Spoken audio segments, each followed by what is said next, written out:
ആരാധനയും സ്തുതിയും പുകഴ്ചയും ഉണ്ടായിരിക്കട്ടെ. പരിശുദ്ധ പരമ ദിവ്യ കാരുണ്യത്തിന് നേരവും ആരാധനയും സ്തുതിയും പുകഴ്ചയും ഉണ്ടായിരിക്കട്ടെ.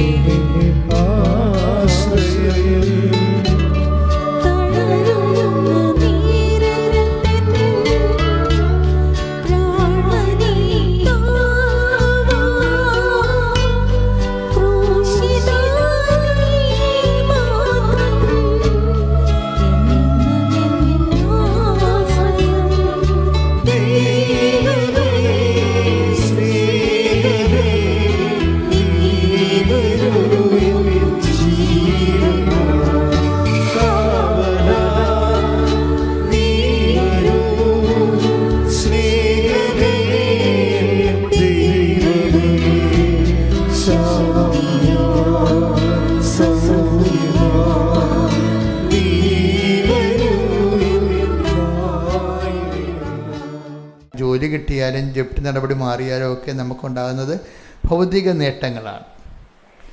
അപ്പോൾ ഈ ഭൗതിക നേട്ടങ്ങളിലാണ് ഒരാൾ സന്തോഷിക്കണമെങ്കിൽ ദൈവത്തിന് ബേസിക്കായിട്ട് അവിടെ 2ാം സ്ഥാനമേ ഉള്ളൂ.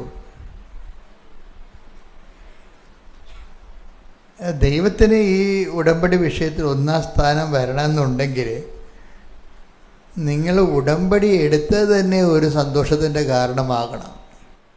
എന്തിനാണ് ഉടമ്പടി എടുത്തത് ചോദിച്ചാൽ ഉടനെ പറയാൻ കഴിയണം, എനിക്ക് ദൈവവുമായിട്ട് മുമ്പത്തേക്കാൾ ആഴമായ ഒരു റിലേഷന് വേണ്ടിയാണ് ഞാൻ ഉടമ്പടി എടുത്തത്. അത് സിമ്പിളാണ് സംഭവം. അപ്പോൾ ദൈവത്തിനാണ് 1ാം സ്ഥാനം വരണത്.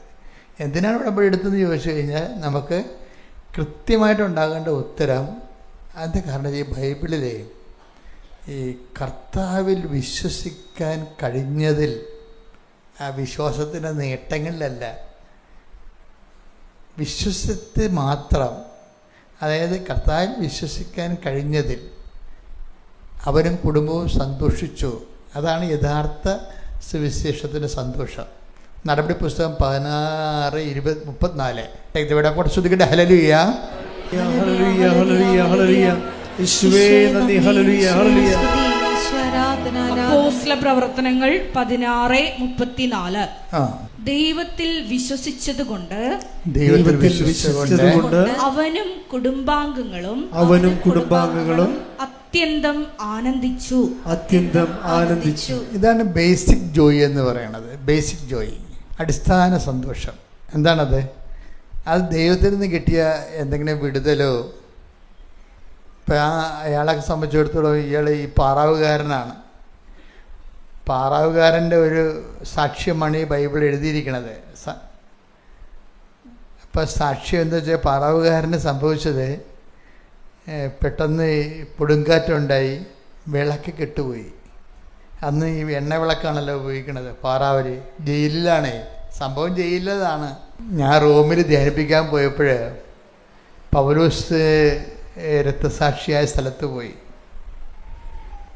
അപ്പോഴവിടെ എന്നെ ഏറ്റവും ആകർഷിച്ചത് ആ 12,000 വർഷം പഴക്കമുള്ള പൗലോസിൻ്റെ കയ്യിൽ ഇട്ടിരുന്ന ചങ്ങല അവിടെ ചില്ലിട്ട് വെച്ചിട്ടുണ്ട്. ഈ ചങ്ങലയൊക്കെ ഇട്ടുകൊണ്ട് തന്നെയാണ് ഈ മനുഷ്യൻ ജയിലിൽ കിടന്നത്. ആ ജയിലിൽ കിടക്കുന്നതിൻ്റെ ഇടയിൽ ഈ തിമോത്തിയും കൂടെ ഉണ്ടായിരുന്ന ഫിലോമോൻ, പല ആൾക്കാരും ജയിലിൽ അദ്ദേഹത്തിൻ്റെ സഹതടവുകാരായിരുന്നു. അപ്പോൾ അവരുമായിട്ട് രാത്രി ഈ ജയിലിലെ കയ്യിൽ കിടക്കുന്ന ചങ്ങല കിലുക്കിക്കൊണ്ട് താളം പിടിച്ച് പാടും. അത് ഇയാളെ കേട്ടതാണ് ഈ പാറാവുകാരൻ പുറത്തു നിന്ന്. അപ്പോൾ വിളക്കുണ്ടായിരുന്നു. കുറച്ച് കഴിഞ്ഞപ്പോൾ പാട്ട് കൂടിയപ്പോൾ കൊടുങ്കാറ്റടിച്ച് വിളക്ക് കെട്ടുപോയി. അപ്പോൾ പാറാവുകാരൻ വാളെടുക്കുകയും തന്നെത്താൻ നെഞ്ചത്തിട്ട് കുത്താൻ പോയി. എന്താ കാര്യം? ഇങ്ങനെ വിളക്ക് കെട്ട് കഴിഞ്ഞാൽ അപ്പം തന്നെ തടവുകാർ രക്ഷപ്പെടും. അപ്പോൾ പിന്നെ ഇയാളെ അവർ വെട്ടിക്കൊല്ലുക വല്ലതും ചെയ്യും, സർക്കാർ. അത് കാരണം അത് പേടിയായിട്ട് പുള്ളി തന്നെത്താൻ കുത്തി ചാകാൻ പോയി. അപ്പോൾ പൗലോസ് പറയും, സഹോദര, അഹിതമൊന്നും കാണിക്കരുത്, ഞങ്ങൾ ഇവിടെ തന്നെ ഉണ്ടെന്ന് പറയും. ഇതോടുകൂടി പാറാവുകാരൻ്റെ ഐസി അടിച്ചു പോകും. പാറാവുകാരൻ പറയും, എന്തുകൊണ്ടാണ് ഇവർ ഓടാതിരുന്നത്? രക്ഷപ്പെടാൻ ആഗ്രഹിച്ചിട്ട് ഓടാതിരുന്നത് എന്തുകൊണ്ടാണ്? ഒരു ചോദ്യം. രണ്ടാമത്തെ ചോദ്യം, ഇവരെങ്ങനെയാണ് ഈ ചങ്ങലയിട്ട് പാടണത്? ചങ്ങല കാലിലും കയ്യിലും കിടക്കുമ്പോഴും കർത്താവിൻ്റെ പാട്ട് എങ്ങനെ പാടുന്നത്? ആരാണ് ഈ കർത്താവ് എന്ന് ചോദിച്ചിട്ട് ഇവർ ഞങ്ങളിവിടെ തന്നെ ഉണ്ടെന്ന് പറയുമ്പോൾ, നീ അഹിതമൊന്നും കാണിക്കണമെന്ന് പറയുമ്പോൾ, പാറാവുകാരൻ ഇവരോട് ചോദിക്കും, നിങ്ങൾ പാടിയ കർത്താവ് ആരാണെന്ന് ചോദിക്കും. അതാണ് നമ്മുടെ സാക്ഷ്യം കണ്ടിട്ടാണ് മറ്റുള്ളവർ കർത്താവിനെ അറിയണത്. നിങ്ങൾ ആ ഭാഗം ഒന്ന് എടുത്തേ, ശ്രുതികട്ടെ. ഹല്ലേലൂയ. പ്രവർത്തനങ്ങൾ 16-ാം അധ്യായം 25 മുതലുള്ള തിരുവചനങ്ങൾ. 25, 16, 25 നടപടി പുസ്തകം. അർദ്ധരാത്രിയോടടുത്ത് പൗലോസും സീലാസും കീർത്തനം പാടി ദൈവത്തെ സ്തുതിക്കുകയായിരുന്നു. തടവുകാർ അത് കേട്ടുകൊണ്ടിരുന്നു. അതാണ് വിഷയം. തടവുകാർ അത് കേട്ടുകൊണ്ടിരുന്നു. പെട്ടെന്ന് വലിയ ഒരു ഭൂകമ്പമുണ്ടായി. കാരാഗൃഹത്തിന്റെ അടിത്തറ കുലുങ്ങി. എല്ലാ വാതിലുകളും തുറക്കപ്പെട്ടു. എല്ലാവരുടെയും ചങ്ങലകൾ അഴിഞ്ഞു വീണു. കാവൽക്കാരൻ ഉണർന്നപ്പോൾ കാരാഗൃഹ വാതിലുകൾ തുറന്നു കിടക്കുന്നത് കണ്ടു. തടവുകാരെല്ലാം രക്ഷപ്പെട്ടുവെന്ന് വിചാരിച്ച് അവൻ വാളൂരി ആത്മഹത്യക്കൊരുങ്ങി. എന്നാൽ പൗലോസ് വിളിച്ചു പറഞ്ഞു, സാഹസം കാണിക്കരുത്. ഞങ്ങൾ എല്ലാവരും ഇവിടെ തന്നെയുണ്ട്. വിളക്ക് കൊണ്ടുവരാൻ വിളിച്ചു പറഞ്ഞിട്ട് അവൻ അകത്തേക്കോടി. പേടിച്ചു വിറച്ച് അവൻ പൗലോസിന്റെയും സീലാസിന്റെയും കാൽക്കൽ വീണു. അവരെ പുറത്തേക്ക് കൊണ്ടുവന്ന് അവൻ ചോദിച്ചു, യജമാനന്മാരെ, രക്ഷ പ്രാപിക്കാൻ ഞാൻ എന്ത് ചെയ്യണം? അവർ പറഞ്ഞു, കർത്താവായ യേശുവിൽ വിശ്വസിക്കുക. നീയും നിന്റെ കുടുംബവും രക്ഷ പ്രാപിക്കും. അപ്പോഴേ നിത്യരക്ഷ ലഭിച്ചു. ഈ പറവുകാരൻ പൗലോസിനെ വീട്ടിൽ കൊണ്ടുപോയി ഭക്ഷണം കൊടുത്തിട്ട് കർത്താവിനെ കുറിച്ച് കൂടുതൽ ചോദിച്ച് മനസ്സിലാക്കും. ആ ഒരു രാത്രി കൊണ്ട് തന്നെ അവന് അഭിഷേകം കിട്ടിയിട്ട് അവൻ പൗലോസിലേക്ക് എന്തെങ്കിലും സ്നാനം സ്വീകരിക്കും. എന്നിട്ടാണ് ഇവൻ പറയണത്, കർത്താവിൽ വിശ്വസിക്കാൻ കഴിഞ്ഞതിൽ എന്ന് വെച്ച് കഴിഞ്ഞാൽ നിത്യരക്ഷ ലഭിച്ചതിൽ. അല്ല ജോലി കിട്ടി, വീട് കിട്ടി, ജപ്തി മാറി എന്നല്ല പ്രശ്നം. കർത്താവിൽ വിശ്വസിക്കാൻ കഴിഞ്ഞത് തന്നെ ഈ മനുഷ്യന് വലിയ സന്തോഷമായി മാറുകയാണ്. ഏതാണ്ട് ഇതേ ഒരു പാരലിൽ വേണം ഉടമ്പടിയെ സമീപിക്കാൻ. ഉടമ്പടിയിൽ നമുക്ക് എന്ത് വേണമെങ്കിലും നടക്കും. നമ്മൾ ആയിരക്കണക്കിന് സാക്ഷ്യങ്ങൾ യൂട്യൂബിലുള്ള ഒരു കേന്ദ്രവും ലോകത്ത് കാണത്തില്ല. 10, അതായത് ഒരു ലക്ഷത്തോടടുത്ത് വരുന്ന ഇപ്പോൾ സാക്ഷ്യങ്ങൾ. അപ്പം ഉടമ്പടിയിൽ എന്തും നടക്കും. പക്ഷെ അതല്ല വിഷയം. ഉടമ്പടിയിൽ നടക്കേണ്ട കാര്യം എന്താണ്? കർത്താവുമായി ആഴമായി ബന്ധമുണ്ടാകുമ്പോഴേ അതൊരു സന്തോഷത്തിൻ്റെ കാരണമാകണം. പ്രാർത്ഥിക്കുക. കർത്താവായ ദൈവമേ, ഉടമ്പടിയിലൂടെ അങ്ങുമായി ആത്മാർത്ഥവും ആഴവുമായ ആത്മബന്ധത്തിനായി ഞങ്ങളെ വിളിച്ചതിന് നന്ദി പറയുന്നു. യേശുവേ സ്തോത്രം, നന്ദി, യേശുവേ ആരാധന. ശ്രദ്ധിക്കട്ടെ.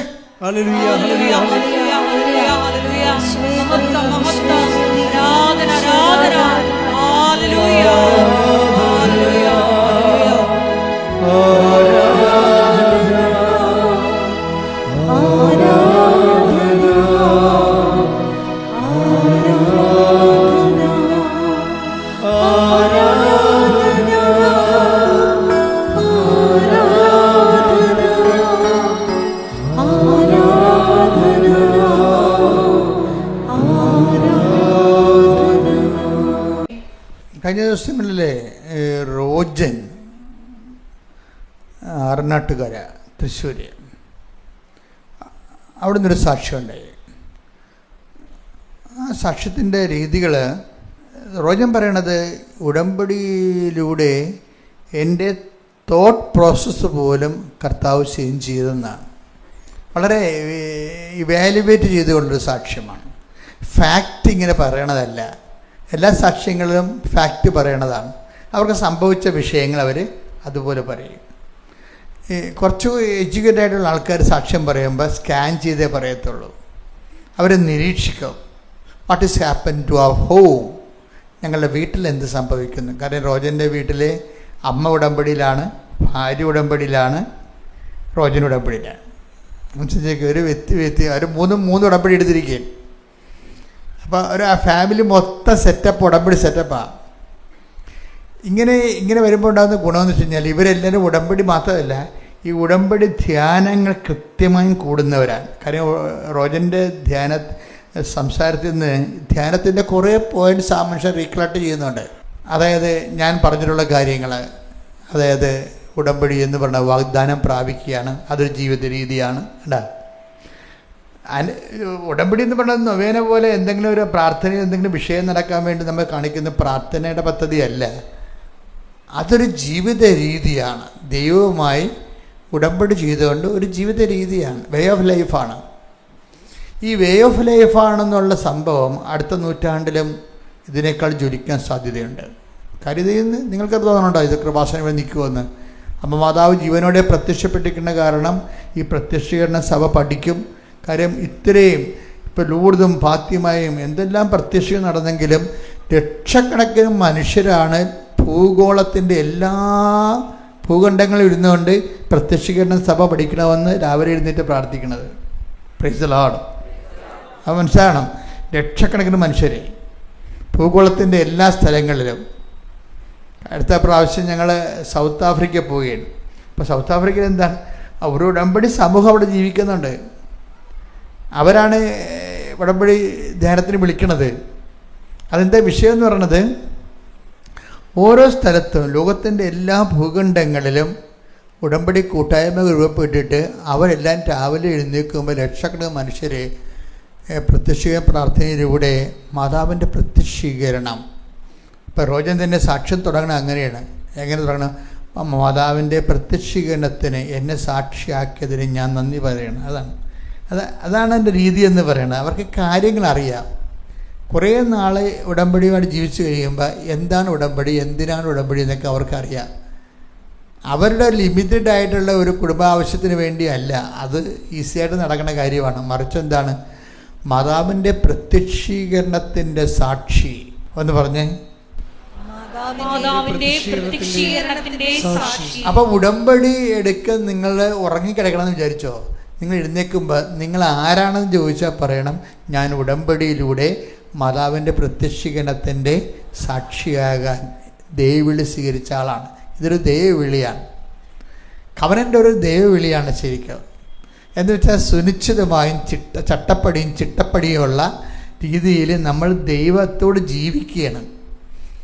രാവിലെ 5:30 ലൈഫ് തുടങ്ങും. കഴിഞ്ഞ ദിവസം ശ്രേയ എന്നും പറഞ്ഞൊരു മോള് സാക്ഷ്യം പറഞ്ഞു. എനിക്ക് ചില സമയത്ത് തോന്നുകയെ ഈ ആൾക്കാർ സാക്ഷ്യം പറയുമ്പോൾ എനിക്ക് ചില സമയത്ത് ഒരു ഡിസ്റ്റർബൻസ് ഉണ്ടാവും. എന്താ ഡിസ്റ്റർബൻസ് എന്ന് പറയുന്നത്, ഈ സാക്ഷ്യം പറയുന്ന ആൾക്കാരെല്ലാം കാനഡയിലുള്ളതും അമേരിക്കയിലുള്ളതും അതുപോലെ തന്നെ കാസർഗോഡുള്ളതും ട്രിവാൻഡ്രത്തുള്ളതും ഇടുക്കിയിലുള്ളതും ഒക്കെയാണ്. അപ്പം ഞാൻ അവർക്ക് ഈ ആലപ്പുഴക്കാർക്ക് ഉടമ്പടിയൊന്നും ഇല്ലേ? അപ്പോൾ എന്താ പ്രശ്നം, എൻ്റെ മനസ്സിൽ എപ്പോഴും തോന്നുന്ന ഒരു വിഷയം എന്ന് പറയുന്നത്, ഈ ആലപ്പുഴക്കാർക്ക് പെട്ടെന്നിങ്ങനെ വന്നാൽ മതിയല്ലോ.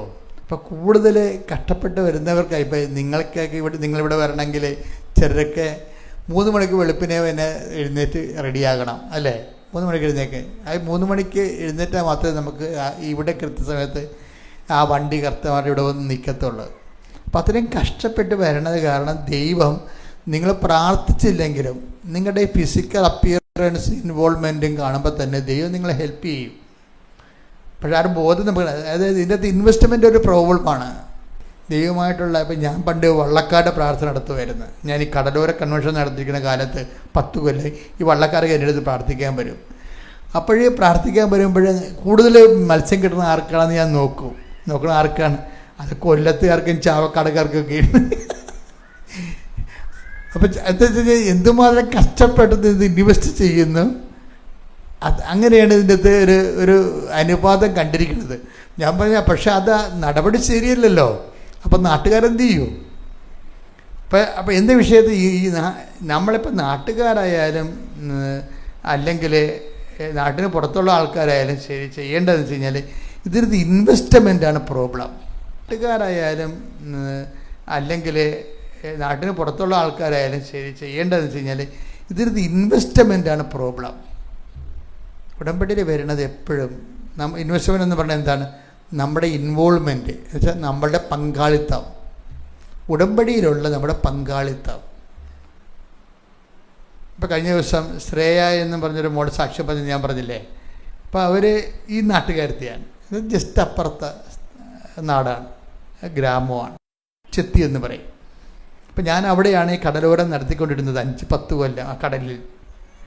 അപ്പോൾ അന്നൊക്കെ ഈ ശ്രേയ ഒന്നും ജനിച്ച് കാണത്തില്ല. കാര്യം ഞാൻ 90-കളിലാണ് നടത്തിയത്. ഇവരിപ്പോൾ ഒരു ബിടെക്കുകാരത്തെയാണ്. അവർക്ക് 24 വയസ്സുണ്ട്. 24 വയസ്സൊന്നും വരില്ല. ഞാൻ ഇവർക്ക് 30 കൊല്ലം മുമ്പ് നടത്തിയതാണ്, 90 തൊട്ട് 2000 വരെ. അപ്പോൾ എന്താ വിഷയം എന്ന് പറയണത്, ഇവർ ഉടമ്പടി എടുക്കാമെന്ന് തോന്നിയെങ്കിലും ഇവരത് എടുക്കാൻ വരട്ടെ, എനിക്ക് 5:30 എഴുന്നേറ്റ് പരിചയമില്ല. അതാണ് അവരുടെ പ്രശ്നം. 5:30 എഴുന്നേറ്റ് പരിചയമില്ല, പിന്നെ ദിവസവും പള്ളിയിൽ പോയും പരിചയമില്ല. അപ്പോൾ ഉടമ്പടി എടുത്തു കഴിഞ്ഞാൽ 5:30 എഴുന്നേൽക്കണം, ദിവസവും പള്ളിയിൽ പോകണം. അത് അവളെ കൊണ്ട് നടക്കത്തില്ല. അങ്ങനെ ഒരു ചിട്ടയില്ല ജീവിതത്തിൽ. അപ്പം അതുകൊണ്ട് പാടാണ്. അപ്പം തെറ്റിപ്പോയാൽ അത് പ്രശ്നമാണോ? അതുകൊണ്ട് ഉടമ്പടി എടുക്കണ്ട. അമ്മ ഉടമ്പടി എടുത്തിട്ടുണ്ട്, അവരുടമ്പടി എടുത്തില്ല. കുറച്ച് കഴിഞ്ഞപ്പോൾ ശ്രേയക്ക് നമുക്കറിയാമല്ലോ, നമ്മുടെ ജീവിതത്തിൽ ഇങ്ങനെ കുറച്ച് മുന്നോട്ട് പോകുമ്പോൾ ജീവിതത്തെ വിലയിരുത്തിയാൽ നമുക്ക് മനസ്സിലാകും.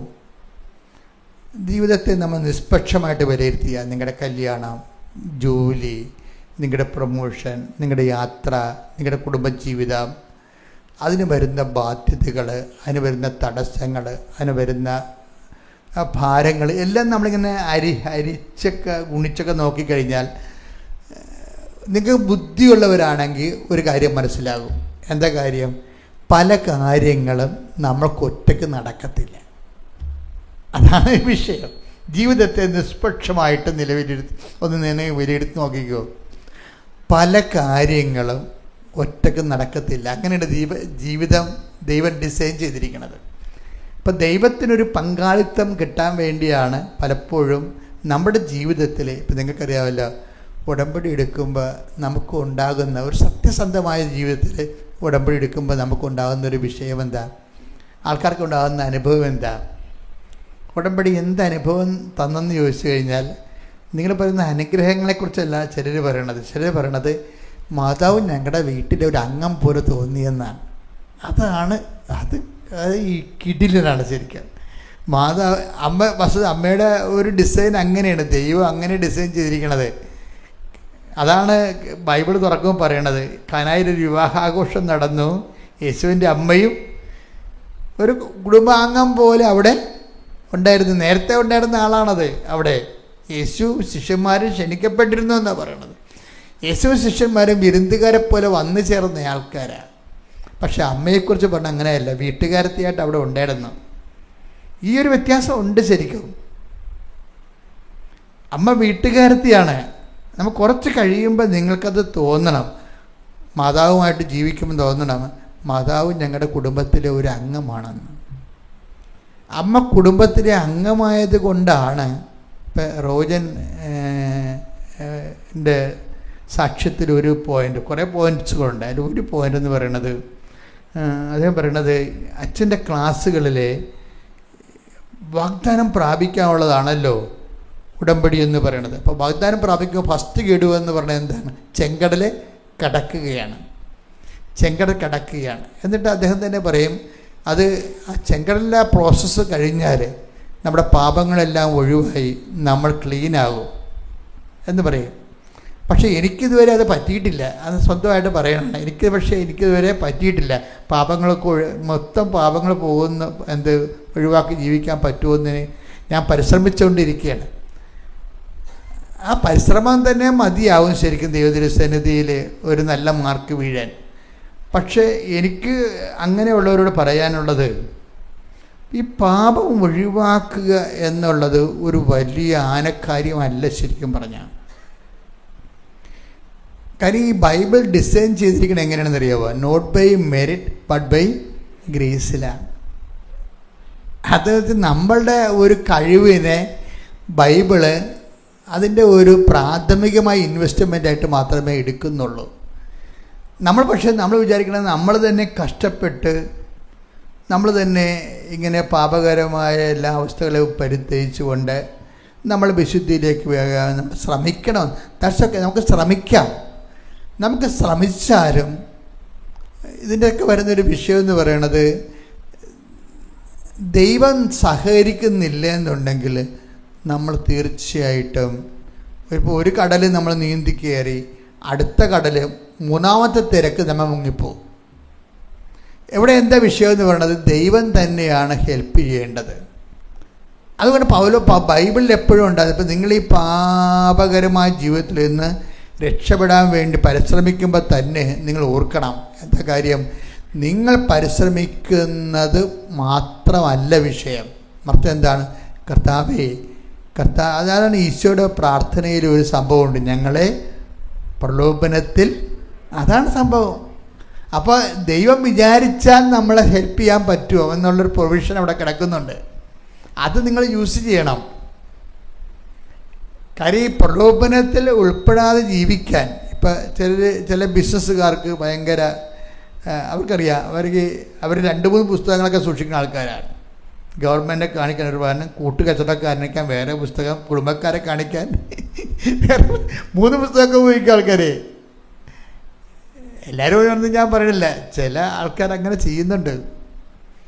ഈ കൂട്ടുകച്ചവടക്കാരാണെങ്കിൽ അപ്പോൾ കച്ചവടം നോക്കണ ഒരാളായിരിക്കും, ചിലപ്പോൾ മറ്റുള്ളവർ അതിൻ്റെ അകത്ത് പണം മുടക്കിയതുണ്ടായിരുന്നു. അപ്പോൾ അവരെ കാണിക്കാൻ വേണ്ടി ഒരു പുസ്തകം ഉപയോഗിക്കും. കുടുംബത്തിൽ നിന്ന് ഷെയർ എടുത്തിട്ടായിരിക്കും കുടുംബത്തിന് വേണ്ടിയായിരിക്കും ഈ കുടുംബത്തിൻ്റെ കച്ചവടം നടക്കുന്നത്. അപ്പോൾ കുടുംബക്കാരെ കാണിക്കാൻ വേണ്ടി വേറെ കണക്കുണ്ടാക്കും, ഇനി ടാക്സുകാരെ കാണിക്കാൻ വേറെ കണക്കുണ്ടാക്കും. അപ്പോൾ ഇങ്ങനെ ഒരു ബിസിനസ്സുകാരന് രക്ഷപ്പെടാൻ പറ്റത്തില്ലേ? അവൻ എപ്പോഴും ഇതുപോലെ കള്ളക്കണക്കുകൾ എഴുതി പല പുസ്തകങ്ങളുണ്ടാക്കി അവന് ജീവിക്കാൻ പറ്റത്തുള്ളൂ എന്ന് ചോദിച്ചാൽ കർത്താവിന് ഒരു ഉത്തരം പറയുന്നുണ്ട്. എപ്പോഴും നീ പ്രൂഡൻ്റ് ആയിരിക്കണം, അത് സംശയമില്ല. നിൻ്റെ കണക്കുകളിലൊക്കെ നീ കാണിക്കേണ്ടത് വിവേകമാണ് കാണിക്കേണ്ടത്, അത് സംശയമില്ല. പക്ഷേ കാര്യം ചില നഷ്ടങ്ങൾ നമുക്ക് കണക്കിൽ പെടുത്താൻ പറ്റത്തില്ല. പിന്നെ അതിനെ കോമ്പൻസേറ്റ് ചെയ്യാൻ വേണ്ടി വേറെ എന്തെങ്കിലും ആഡ് ചെയ്യേണ്ടി വരും. അപ്പം ഇങ്ങനെയൊക്കെ കുറേ ബിസിനസ് ലോകത്ത് അതിൻ്റേതായിട്ടുള്ള കുറേ ബുദ്ധിമുട്ടുകളൊക്കെ ഉണ്ട് ശരിക്കും. അപ്പോൾ അതുകൊണ്ട് ഈശോ എന്നെ പറഞ്ഞിട്ടുണ്ടെങ്കിൽ നീ ആവശ്യമില്ലാത്ത കാര്യങ്ങളെ ഓർത്ത് ഓവർ പ്രാധാന്യം കൊടുത്ത് വിഷമിക്കരുത്. മറിച്ച് നീ എന്താണ്, നിനക്ക് പറ്റുന്നില്ല എങ്കിലേ നീ അത് എൻ്റെ കൃപയിൽ ആശ്രയിക്കാൻ പറഞ്ഞിരിക്കണം. അതാണ് ഇത്രയും വലിയ പാടാണെങ്കിൽ അങ്ങനെ വാക്കുണ്ടല്ല അല്ലേ, ആർക്ക് രക്ഷപ്പെടാൻ കഴിയുമെന്ന് കേൾക്കണില്ലേ? അതായത് ശ്രുതിക്കട്ടെ ഹല്ലേലൂയ. 19:26 എടുത്ത് മത്തായി ശ്ലീഹായുടെ സുവിശേഷം 19:26 ശ്രുതിക്കട്ടെ ഹല്ലേലൂയ.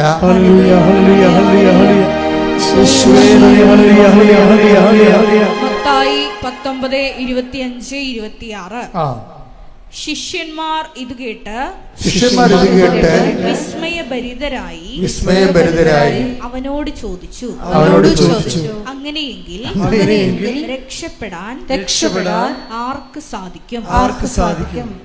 യേശു അവരെ നോക്കി പറഞ്ഞു, മനുഷ്യർക്ക് ഇത് അസാധ്യമാണ്,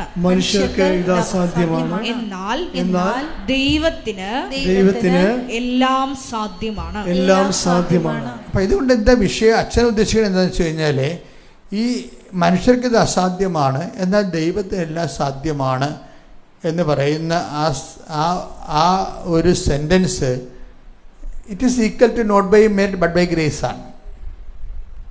അത് എൻ്റെ കൂടെയാണ്, നിങ്ങളുടെ കഴിവ് കൊണ്ടല്ല, ദൈവത്തിൻ്റെ കൃപ. ഈ ബൈബിളിൽ ഈ വാക്ക് പലതരത്തിൽ ഇങ്ങനെ പറഞ്ഞുകൊണ്ടിരിക്കും. പല പല സ്ഥലങ്ങളിൽ ഇത് തന്നെയാണ് പറയണത്, not by merit but by grace എന്ന്. എന്നിട്ട് ഇപ്പം നിങ്ങൾ മനുഷ്യർക്ക് ഇത് അസാധ്യമാണ്, ദൈവത്തിന് സാധ്യമാണെന്ന് പറയുന്നത് അത് തന്നെയാണ്, not by merit but by grace. അപ്പം ഇങ്ങനെ നിങ്ങൾക്ക് ഏതെങ്കിലും പാപം, ഇപ്പോൾ റോജൻ്റെ സാക്ഷ്യത്തിൽ തന്നെ ഒരു ദുശ്ശീലത്തെക്കുറിച്ച് പറയുന്നുണ്ട്. അയാൾക്ക് 10-29 കൊല്ലം ഉണ്ടായിരുന്ന ഒരു ദുശ്ശീലമാണ്, ബാഡ് ഹാബിറ്റ്. ഉടമ്പടി എടുത്തോടുകൂടി മദർ ആ സംഭവം അങ്ങോട്ട് ഏറ്റെടുത്ത്. അതാണ് ഇത്രയും ഉടമ്പടി എടുക്കാത്ത സാധാരണ ഒരു നല്ല ക്രിസ്ത്യ ജീവിതമുള്ള കുടുംബമാണിത്, ഉടമ്പടി എടുക്കാതെ. പക്ഷേ സാധാരണ ക്രിസ്ത്യ ജീവിതമുള്ള കുടുംബമാണെങ്കിലും അതിൻ്റെ അകത്ത് എന്താണ്, അവർക്ക് ഈ ബാഡ് ഹാബിറ്റും കാര്യങ്ങളൊക്കെ ഉണ്ട്. അത് വലിയ ആനക്കാരും ഇവിടെ കാണുന്നില്ല. പക്ഷേ ചിലർക്ക് കാണുന്നുണ്ട്, പക്ഷെ അവർക്ക് അത് എങ്ങനെയാണ് ഒഴിവാക്കേണ്ടതെന്ന് അറിയത്തില്ല. അപ്പോൾ ഉടമ്പടിയായപ്പം നമ്മളെ ഈക്വൽ പാർട്ട്ണറല്ലേ ഉടമ്പടിയിലേക്ക് വരണത്. നമ്മൾ ഉടമ്പടിയിലേക്ക് ആരാണ്? ദൈവം ഒരു കക്ഷി, നമ്മളൊരു കക്ഷിയാണ്. അപ്പം നമ്മളെ സംബന്ധിച്ചിടത്തോളം ദൈവം ആത്മാർത്ഥമായിട്ടാണ് നിൻ്റെ ഉടമ്പടി പോകണമെങ്കിൽ ദൈവം പറയും, എനിക്ക് പറ്റുന്നൊരു പാർട്ട്ണറായിട്ട് കഴിഞ്ഞ ദിവസങ്ങളിൽ ഒരു വചനം ഉണ്ടായിരുന്നു, ദൈവം ആണ് ചില ആൾക്കാരെ മനസ്സിനെ ഇണക്കണമെന്ന്, ഇല്ലേ? അങ്ങനെ ഒരു വചനം ഉണ്ടായിരുന്നല്ലോ. വചനം പ്രവർത്തനം 13:22. ജെസ്സയുടെ പുത്രനായ ദാവീദിൽ, ഒന്ന് പറഞ്ഞേ, ജെസ്സയുടെ പുത്രനായ ദാവീദിൽ എന്റെ ഹൃദയത്തിനിണങ്ങിയ ഒരു മനുഷ്യനെ ഞാൻ കണ്ടെത്തിയിരിക്കുന്നു. അപ്പൊ ദാവീദിന്റെ അവസ്ഥ അതൊക്കെ കഴിയാമല്ലോ, ഞാൻ പറയേണ്ട കാര്യമില്ല. ദാവീദ് പാപത്തിൽ നിന്ന് രക്ഷപ്പെടാൻ വേണ്ടി എത്ര കഷ്ടപ്പെട്ട് നോക്കിയാലും പിന്നെയും അയാൾ ബലഹീനത അയാളെ വേട്ടയാടും. പക്ഷേ എന്നാ വിഷയത്തിൽ ഈ മനുഷ്യൻ്റെ അന്തരാളങ്ങളിലെ ദൈവത്തിന് പാപത്തെക്കാളും പാപത്തിൽ നിന്ന് ലഭിക്കുന്ന ലോകസുഖങ്ങളെക്കാളും ദൈവത്തിന് വലിയ പ്രാധാന്യമാണ്. ഇങ്ങനെ ഒരു മൈൻഡ് സെറ്റാണ് ദാവീദിൻ്റെത്. അയാളുടെ ശാരീരികമായ കുറേ ബലഹീനതയൊക്കെ ഉണ്ടെങ്കിലും അയാൾ ദൈവത്തെ കാണുന്നത്, അതുകൊണ്ടാണ് ഇങ്ങനെ പാപം വന്നു കഴിയുമ്പോൾ പറയും, കർത്താവേ എനിക്ക് എല്ലാം സഹിക്കാം, പക്ഷേ നിൻ്റെ കൺമുമ്പിൽ നിന്ന് മറഞ്ഞു പോണത് എനിക്ക് സഹിക്കാൻ പറ്റത്തില്ലെന്ന് പറയും. അതാണ് ആ മനുഷ്യൻ്റെ മാനസികാവസ്ഥ. അതാണ്, എനിക്ക് എല്ലാം സഹിക്കാം, പക്ഷേ ഇതിൻ്റെ പേരിൽ നിന്നെ എനിക്ക് മിസ് ചെയ്യാൻ പാടില്ല. എനിക്ക് മിസ് ചെയ്താൽ പിന്നെ ജീവിക്കാൻ നിന്നെ എനിക്ക് നഷ്ടപ്പെട്ടാൽ പിന്നെ എനിക്ക് ജീവിക്കാൻ പറ്റത്തില്ല. എന്നിട്ട് പുള്ളി കണ്ണീരോടെ പറയും, അങ്ങയുടെ തിരുസന്നിധി നിന്നെ തള്ളിക്കളയരുത്. അത് നമ്മൾ പറയുന്നേക്കാൾ വലിയ അർത്ഥമുള്ള വാക്കാണത്. ദാവീദ് ഉദ്ദേശിച്ചത് ഇന്നും വ്യാഖ്യാനിച്ച് മാറിയിട്ടില്ല. എന്താ കാര്യം? ദാവീദ് ഉദ്ദേശിച്ചത് എന്താ പറയുക? ദാവീദിൻ്റെ ഉദ്ദേശം എന്താ? അതാണ് എല്ലാ ആർഭാടങ്ങളെയും രാജകീയമായ ഔന്നത്യങ്ങളെക്കാൾ വലുതാണ് ദൈവം. അതുകൊണ്ട് എന്ത് ചെയ്ത് അദ്ദേഹം അതെല്ലാം ഊരിക്കളഞ്ഞ്, ഉടുപ്പെല്ലാം അദ്ദേഹം സ്ഥാനവസ്ത്രങ്ങളെല്ലാം ഊരിക്കളഞ്ഞ് ചാരം പൂശി കട്ടൻ്റെ അടിയിൽ പോയി കമന്ന് കിടന്ന് അതേ കർത്താവിൻ്റെ അടുത്ത് തൻ്റെ അനുതാപം എങ്ങനെ എക്സ്പ്രസ് ചെയ്യാൻ പുള്ളിക്കാരൻ സ്വന്തമായിട്ട് ഉണ്ടാക്കിയതാണ്. ആ എക്സ്പ്രഷൻസ് ഓഫ് കൺട്രീഷൻ ദാവീദിൻ്റെ മാത്രം പ്രോഡക്റ്റാണത്. ദാവീദ് മാത്രം ഉണ്ടാക്കിയതാണ്. എങ്ങനെയാണ് ഒരു മനുഷ്യൻ ദൈവത്തിന് സ്ഥാനവസ്ത്രങ്ങൾ ഊരി മാറ്റി, ഭക്ഷണം നിർത്തി, പാനീയങ്ങൾ നിർത്തി, പട്ടിണിയായി ചാരം പൂശി കമന്ന് കിടക്കും, കർത്താവ് കരുണ കാണിക്കുള്ളൂ. അപ്പം ഈ എല്ലാത്തിനേക്കാളും ഉപരി ഈ മനുഷ്യൻ്റെ ഉള്ളിൽ ദൈവമാണ്. ദൈവം ഏതല്ലേ? എന്തെങ്കിലും തരത്തിൽ ഏതെങ്കിലും തിന്മയെ നിനക്ക് അതിജീവിക്കാൻ പാടാണെങ്കിൽ, ഞാൻ പലപ്പോഴും കുമ്പസാരക്കൂട്ടി ഇരിക്കുമ്പോൾ കുറേ പാപങ്ങൾ ആൾക്കാർ പറയുമല്ലോ. അപ്പം ഞാൻ ഈ പാപങ്ങളെക്കുറിച്ച് ഓവറായിട്ട് ശ്രദ്ധിക്കത്തില്ല. പാപങ്ങൾ ശ്രദ്ധിക്കും, പക്ഷെ ഞാൻ അതിന് ഓവർ ഇമ്പോർട്ടൻസ് കൊടുക്കത്തില്ല ഒരിക്കലും. ഞാൻ എന്നിട്ട് എന്ത് പറയുമെന്നറിയോ? ഇവരുടെ നന്മ പ്രവൃത്തികളെ ഞാൻ ബൂസ്റ്റ് ചെയ്യും. ഇവരുടെ ജീവിതത്തിലെ നന്മ പ്രവർത്തികളെ, പാപം അവർക്ക് മോഹിച്ചു കൊടുത്തെങ്കിലും ഞാൻ ഉപദേശിക്കുമ്പോൾ ചെയ്യണത് ഇവരുടെ നന്മ പ്രവർത്തികൾ. ഇവർ ബേസിക്കായിട്ട് നന്മ പ്രവർത്തികളുള്ളവരായിരിക്കും.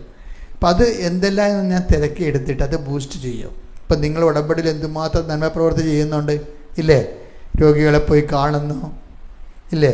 രോഗികളുടെ വസ്ത്രം അലക്കുന്നു, അത് വിരിച്ച് തേച്ച് അവരെ കുളിപ്പിച്ച് എന്തെല്ലാം കാര്യങ്ങളാണ് ആൾക്കാർ ചെയ്യണത്. എന്തുമാത്രം ആൾക്കാരാണ് രാവിലെ എഴുന്നേറ്റ് പൊതിച്ചോറും കെട്ടി രോഗികളെ തേടിപ്പോണത്.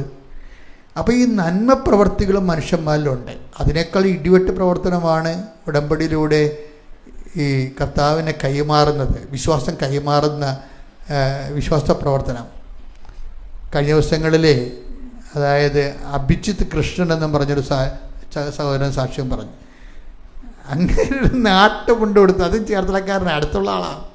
എനിക്ക് ഭയങ്കര സന്തോഷം തോന്നി ഈ അടുത്തുള്ള ആൾക്കാരൊക്കെ വന്നിട്ട് ഇടിവെട്ടി സാക്ഷ്യം പറയുമ്പോഴേ. അപ്പോൾ അത് ചേർത്തലക്കാരനാണ്, മറ്റൊരു ചെത്തി അടുത്തുള്ള സ്ഥലമാണ്. അപ്പോൾ ഈ അഭിജിത്ത് കൃഷ്ണൻ്റെ സാക്ഷ്യം എന്ന് പറയുന്നത്, അയാൾ പറയണത് ഞാൻ മെക്കാനിസ്റ്റിൻ്റെ പരീക്ഷയ്ക്ക് പോയിരിക്കുമ്പോൾ ഇവന് അത്തിന് ഹോംവർക്കൊന്നുമില്ല. അപ്പോൾ ഒരു എൻജിൻ കാണിച്ച്, അപ്പോൾ ഞാൻ ഇത് അഴിക്കാൻ പറഞ്ഞു പരീക്ഷയ്ക്ക്. അവൻ അഴിക്കുന്ന വിധമൊക്കെ എഴുതി വെച്ചും എൻജിനെ ചെന്ന് തൊട്ടിട്ട് ഈ എൻജിൻ ആദ്യം കാണുകയാണ്. അപ്പോൾ അമ്മയോട് വെച്ചു, അമ്മയെ എങ്ങനെയാണ് അഴിക്കണത്? അമ്മയെന്ന് പറഞ്ഞാൽ ആരാണ്?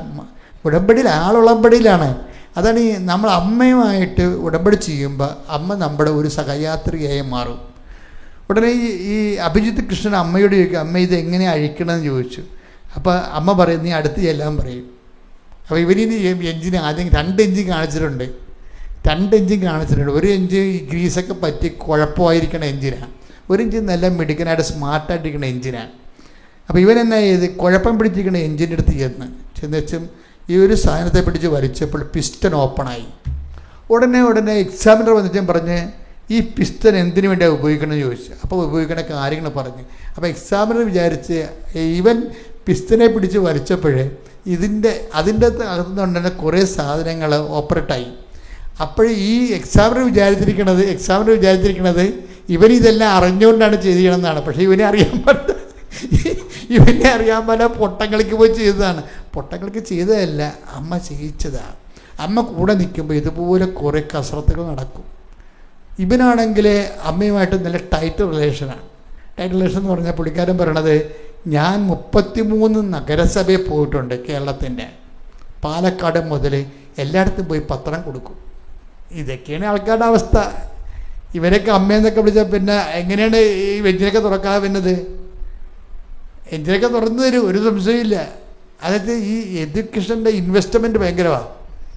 യദുകൃഷ്ണനല്ല, അഭിജിത്ത് കൃഷ്ണൻ്റെ. എന്താ വിഷയത്തിൽ അവൻ ചെയ്യണമെന്ന് വെച്ച് കഴിഞ്ഞാൽ എല്ലാ നഗരസഭയിലും, അവൻ്റെ എന്തോ നഗരസഭ ജോലിയുള്ള ആളാണെന്ന് തോന്നുന്നു, അവിടെ എന്തോ ബന്ധമുണ്ടല്ലേ. പിന്നെ നഗരസഭയിൽ പോകേണ്ട, നഗരസഭ നോക്കിയെടുത്തിട്ട് കേരളത്തിലെ മൊത്തം 33 നഗരസഭ ഉണ്ട്. അവിടെ എല്ലായിടത്തും പോയി പത്രം കൊടുത്തിട്ട് ക്രിസ്തുവിനെക്കുറിച്ച് സംസാരിക്കും. ഞാൻ പറഞ്ഞ അവനോട് ക്രിസ്തുവിനെക്കുറിച്ച് സംസാരിക്കാൻ ഞാൻ പറഞ്ഞിട്ടില്ല. ഞാൻ അവനെ കണ്ടിട്ടില്ല. ഒരു ഉടമ്പടിയിലാകുമ്പോൾ മാതാവ് ഇവരുമായിട്ട് റിലേഷനാവും. അപ്പം പിന്നെ അമ്മ ഇവനെ വഴി നടത്തും. ബസ്സിൽ കയറി കഴിയുമ്പോൾ ഇങ്ങനെ നഗരസഭയിലൊക്കെ പോകാൻ വേണ്ടി ബസ്സിന് പോകുമ്പോൾ പരിശുദ്ധാത്മാവ് നിറഞ്ഞിട്ട് ഇവൻ ബസ്സിൽ നിന്നുകൊണ്ട് കർത്താവിൻ്റെ പാട്ടുകൾ പാടുമ്പോൾ ആൾക്കാരെല്ലാം ശ്രദ്ധിക്കും. അപ്പോഴിവൻ ഈശോയെക്കുറിച്ചും ഉടമ്പടിയെക്കുറിച്ചും മാതാവിനെക്കുറിച്ചൊക്കെ സംസാരിക്കും. ഇങ്ങനെയാണ് ആൾക്കാരെ പ്രേക്ഷിത വേല ചെയ്യണത്. കുറേ കത്തോലിക്കൻ കച്ചവടക്കാർ പിണ്ണാക്കും കൊടുക്കും, അരിയും കൊടുക്കും, പരിപ്പും കൊടുക്കും, അതിൻ്റെ കൂടെ ഒരു പത്രം കൊടുക്കും. എങ്ങനെയുണ്ട് പരിപാടി? ഇത് എപ്പോഴും ഓർത്തേക്കണം. എനിക്ക് ഏറ്റവും പേടി കച്ചവടക്കാരുടെയാണ്. എന്താ സംഭവിച്ചത്, വീട്ടിൽ ഒരു കച്ചവടം ഉണ്ടാകും, അവർ പത്രം കൊണ്ട് ഓരോരുത്തും പോകത്തില്ല. എന്താ കാര്യം? ഞങ്ങളുടെ കടയിൽ ആൾ വരുന്നില്ല, മക്കളിത് വർക്കൗട്ട് ചെയ്യത്തില്ല. ഇത് ദൈവത്തിൻ്റെ കണ്ണിൽ പൊടിയിടുകയാണ്. നിങ്ങളതിൻ്റെ അത് പിണ്ണാക്കും ചുരുട്ടി കൊടുക്കും, അരിയും കൊടുക്കും, കപ്പയും കൊടുക്കും, അതിൻ്റെ കൂടെ ഒരു പത്രവും കൊടുക്കും. അത് വർക്കൗട്ട് ചെയ്യത്തില്ല. എന്താ പ്രശ്നം വെച്ച് കഴിഞ്ഞാൽ, നിങ്ങൾ ഈ അഭിജിത്ത് കൃഷ്ണൻ്റെ കൂടെയാണ് മത്സരിക്കണത്. അതാണ് പ്രശ്നം. അഭിജിത്ത് കൃഷ്ണനെ പോലെയുള്ള ആൾക്കാരുടെ കൂടെയാണ് നമ്മൾ മത്സരിക്കണമെന്ന് ഓർക്കണം. അപ്പം നീ കടയിൽ നിന്നുകൊണ്ട് വട്ടം തിരിഞ്ഞ് അങ്ങോട്ടും ഇങ്ങോട്ടും കൊടുക്കണമല്ലല്ലോ കാര്യങ്ങൾ. അപ്പം അങ്ങനെ വരുമ്പോൾ ഇതിൻ്റെ അകത്ത് വളരെ ഈ എന്നിട്ട് ഈ അഭിജിത്ത് കൃഷ്ണൻ പറയണമെന്ന് വെച്ചാൽ, അയാൾ പറയുന്നതിൻ്റെ കാരണമുണ്ട്. എന്ന് വെച്ച് കഴിഞ്ഞാൽ, ഞാൻ വർക്ക് ചെയ്യുമ്പോൾ വിശേഷ വിദ്യ നിങ്ങൾ എന്താണ് ചെയ്യണത് എന്ന് കർത്താവ് ചോദിച്ചിട്ടുണ്ട്. അതുകൊണ്ട് ഞാൻ വിശേഷ വിദ്യയായി ബസ്സിൽ കയറി പാട്ട് പാടും. ഞാൻ വിശേഷ വിദ്യയായി ബസ്സിലുള്ള ആൾക്കാരുടെ സുവിശേഷം പ്രസംഗിക്കും. അത് ഈ വിശേഷവിദ്യ എവിടെ നിന്ന് കിട്ടിയതാണ്? ഈ ഉടമ്പടി ധ്യാനത്തിൽ നിന്ന് കിട്ടിയതാണ്. ചില ആൾക്കാർക്ക് വരുന്ന ഏറ്റവും വലിയ അബദ്ധം എന്നല്ല, കെണി എന്ന് പറയുന്നത് എന്താ അറിയാവോ? നിങ്ങൾ ഉടമ്പടി ധ്യാനം കൂടത്തില്ല. ചില ആൾക്കാർ പകുതി കൂടും. വവ്വാല് കടിച്ചതുപോലെ പകുതി കൂടും. അങ്ങനെ വരുമ്പോൾ എന്താ പ്രശ്നം? നമുക്ക് അപ്ഡേഷൻസ് കിട്ടുന്നത് ഉടമ്പടി ധ്യാനത്തിലൂടെയാണ്. നിങ്ങൾക്ക് തന്നെ ദൈവമായിട്ട് ഓരോരോ കാലത്തും നിങ്ങളുടെ വിഷയങ്ങൾക്ക് പരിഹാരങ്ങളെല്ലാം പറയണതും വെളിപാട് കിട്ടുന്നതും എല്ലാം ഉടമ്പടി ധ്യാനത്തിലാണ്. നിങ്ങൾ പ്രബുദ്ധരാകണത് എങ്ങനെയാണ്? ഉടമ്പടി ധ്യാനത്തിലാണ്. ഇപ്പം ചില ആൾക്കാർ 5 പുതുക്കിയ ആൾക്കാരെ കണ്ടിട്ടുണ്ടല്ലോ. 5 പുതുക്കിയ ആൾക്കാരെ കണ്ടിട്ടില്ലേ? നമുക്ക് അവരെ കാണുമ്പോൾ അറിയാം അവർക്ക് ഒരു ഉടമ്പടി എടുത്തതിൻ്റെ പോലും നിലവാരമില്ല. അതിൻ്റെ കാരണം എന്താ? അവർ ഉടമ്പടി ധ്യാനം കൂടത്തില്ല. ദൈവത്തിന് നിങ്ങൾക്ക് ഉടമ്പടി ധ്യാനം കൂടാതെ വരുമ്പോൾ എന്താ പറ്റണമെന്ന് അറിയാവോ? നിങ്ങൾ ഉടമ്പടി ഓട്ടോമാറ്റിക്കായിട്ട് വട്ടം കണ്ടിക്കും. എന്താ കാര്യം? നിങ്ങൾ ഇവിടെ വന്ന മാതാവിൻ്റെ തിരുസന്നിധിയിൽ ഉടമ്പടി വിളക്ക് തെളിച്ചിട്ടാണ് ആഴ്ചവട്ടമുള്ള ഉടമ്പടി ധ്യാനത്തിൽ കൂടിക്കൊള്ളാമെന്ന് പ്രഖ്യാപിക്കണത്.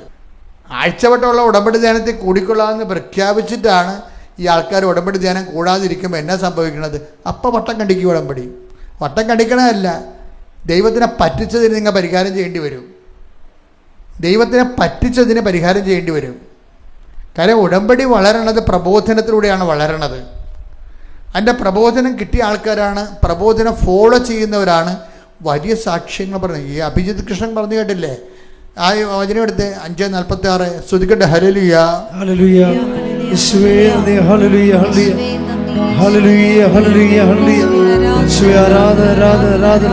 മത്തായി 5:46 നിങ്ങളെ സ്നേഹിക്കുന്നവരെ നിങ്ങൾ സ്നേഹിച്ചാൽ നിങ്ങൾക്ക് എന്ത് പ്രതിഫലമാണ് ലഭിക്കുക? ചുങ്കക്കാർ പോലും അത് തന്നെ ചെയ്യുന്നില്ലേ? സഹോദരങ്ങളെ മാത്രമേ നിങ്ങൾ അഭിവാദനം ചെയ്യുന്നുള്ളുവെങ്കിൽ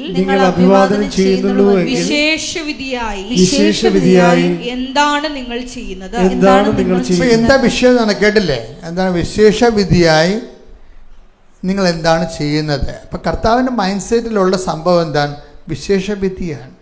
ഈ കൽപ്പിക്കപ്പെട്ടതെല്ലാം ചെയ്തു കഴിഞ്ഞാൽ അത് മെറിറ്റോറിയസ് അല്ലെന്ന് ഈശോ പറഞ്ഞിട്ടുണ്ട്.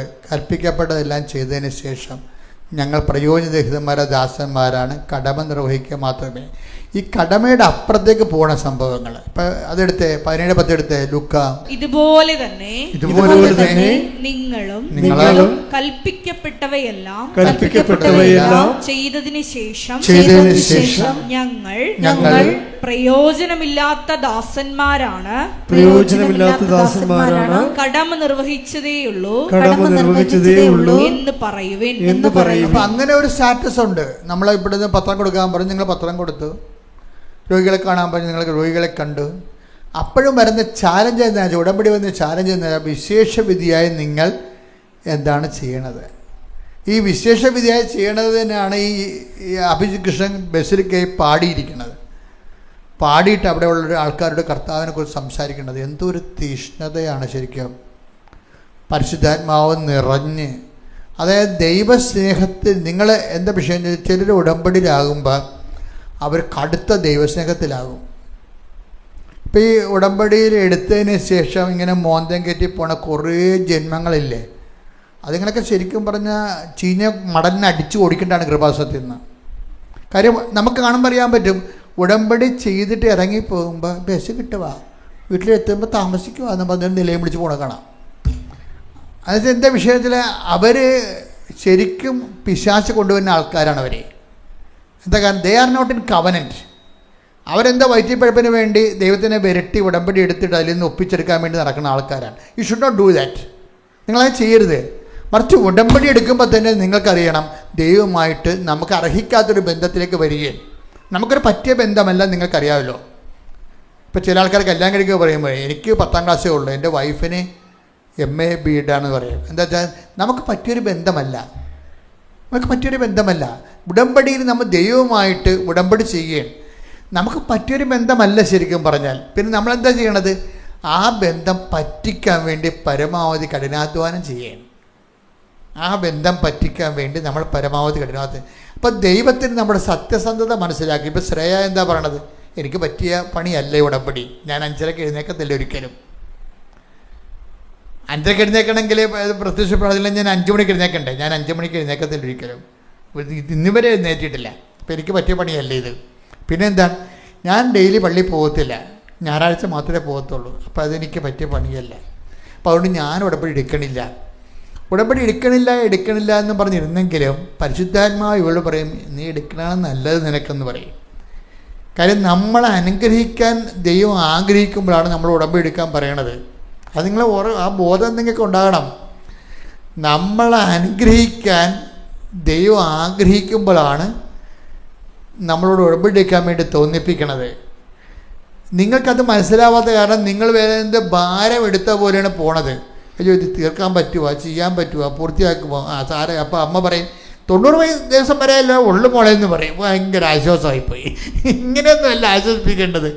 അത് കാര്യം അമ്മ, എടി മോളെ, നീ ഇതോടുകൂടി ദൈവമായിട്ട് ഐക്യപ്പെട്ട് ഒരു പുതിയ ജീവിതമല്ലേ. അപ്പോൾ ദൈവം തന്നെ നിന്നെ അതിനെ ഹെൽപ്പ് ചെയ്യും. അപ്പോൾ ശ്രേയ കുറച്ച് കഴിഞ്ഞപ്പോൾ അമ്മ ശ്രേയോട് പറഞ്ഞ്, മോളെ MNCയിലൊക്കെ പോകണമെങ്കിൽ നീ ഉടമ്പടി എടുക്കേണ്ടി വരുമെന്ന് പറഞ്ഞു. MNC എന്ന് പറയുന്നത് മൾട്ടിനാഷണൽ കമ്പനിയുടെ ആണ് അവൾ ജോലി, BTech ആണ് അവൾ. അപ്പം മൾട്ടിനാഷണൽ കമ്പനി ഇൻ്റർവ്യൂ ചെയ്യണം.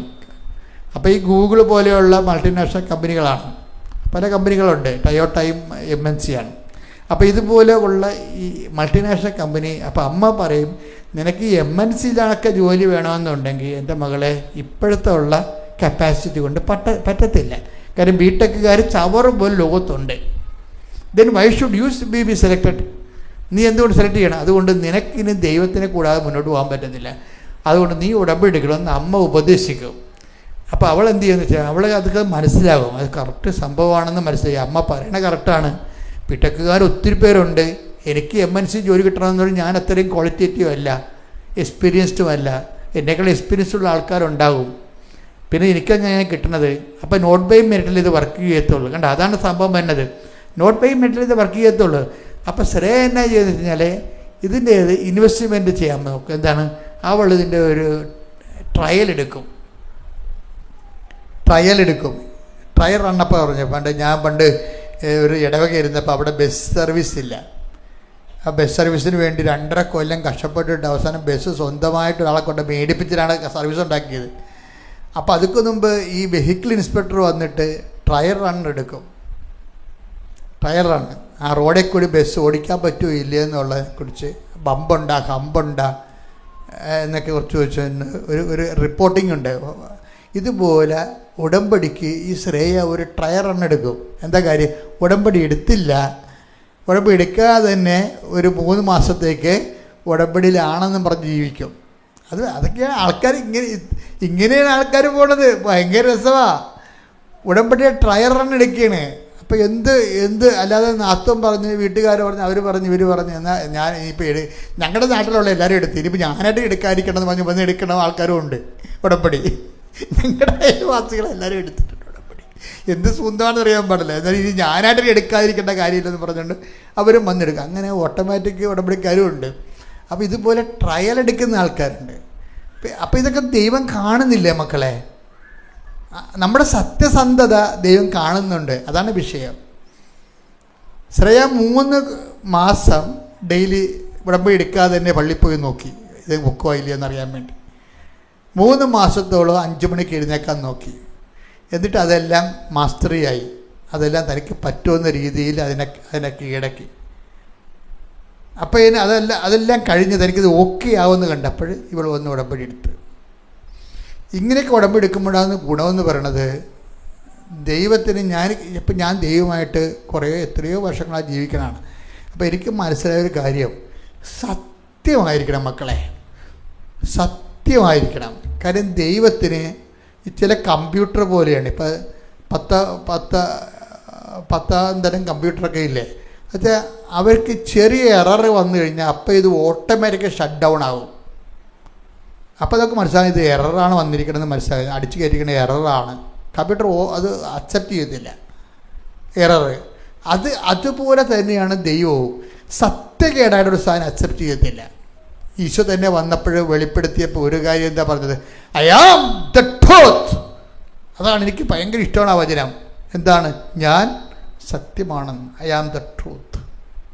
ഇത് നമ്മളെ കേൾക്കുന്നവന് ഇതിനെക്കുറിച്ചൊരു ബോധം ഉണ്ടാകണം. ഇത് ഇത്തിരി കള്ളത്തരം കാണിച്ചാൽ അപ്പം തന്നെ ഷട്ട് ഡൗൺ ആവും ഈ സംഭവം. ഒന്ന് പ്രാർത്ഥിച്ച മക്കളെ. കർത്താവായ ദൈവമേ, അങ്ങയെ വേണ്ട വിധം അറിയാതിരുന്ന കാലത്ത് എന്റെ കയ്യിൽ നിന്ന് സത്യകേടായിട്ടുള്ള കാര്യങ്ങൾ വന്നു പോയിട്ടുണ്ട്. കർത്താവേ, സത്യത്തിലും വിശുദ്ധിയിലും ജീവിക്കാൻ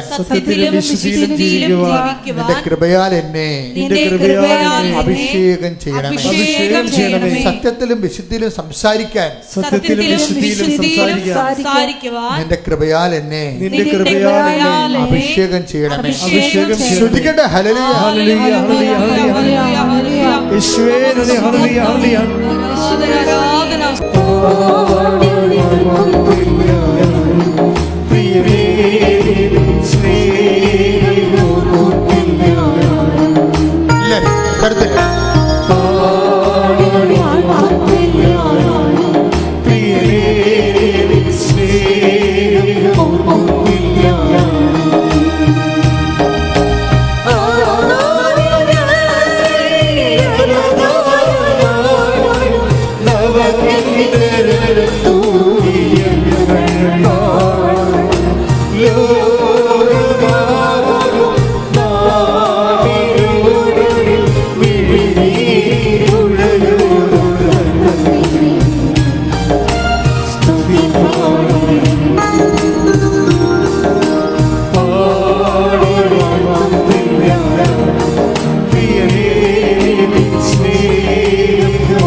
മാത്തമാറ്റിക്കലായിട്ടും സത്യസന്ധമായിട്ടും ഒരാൾ ഉടമ്പടി എടുക്കുമ്പോൾ ഉണ്ടാകുന്നൊരു പ്രത്യേകത, ഈ ആള് പരിശുദ്ധാത്മാവിനെ ഇൻസ്പിരിറ്റഡ് ആവും.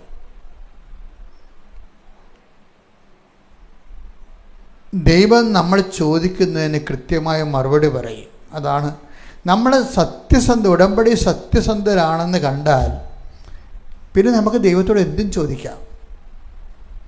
കർത്താവ് അങ്ങനെ ഒരു വാക്ക് പറയുന്നുണ്ടല്ലോ, എന്തും ചോദിക്കാവുന്ന. ഇവിടെ 15:7 ആയിരിക്കും. ശ്രുതികട്ടെ. ഹല്ലേലൂയ, ഹല്ലേലൂയ, ഹല്ലേലൂയ, ഹല്ലേലൂയ.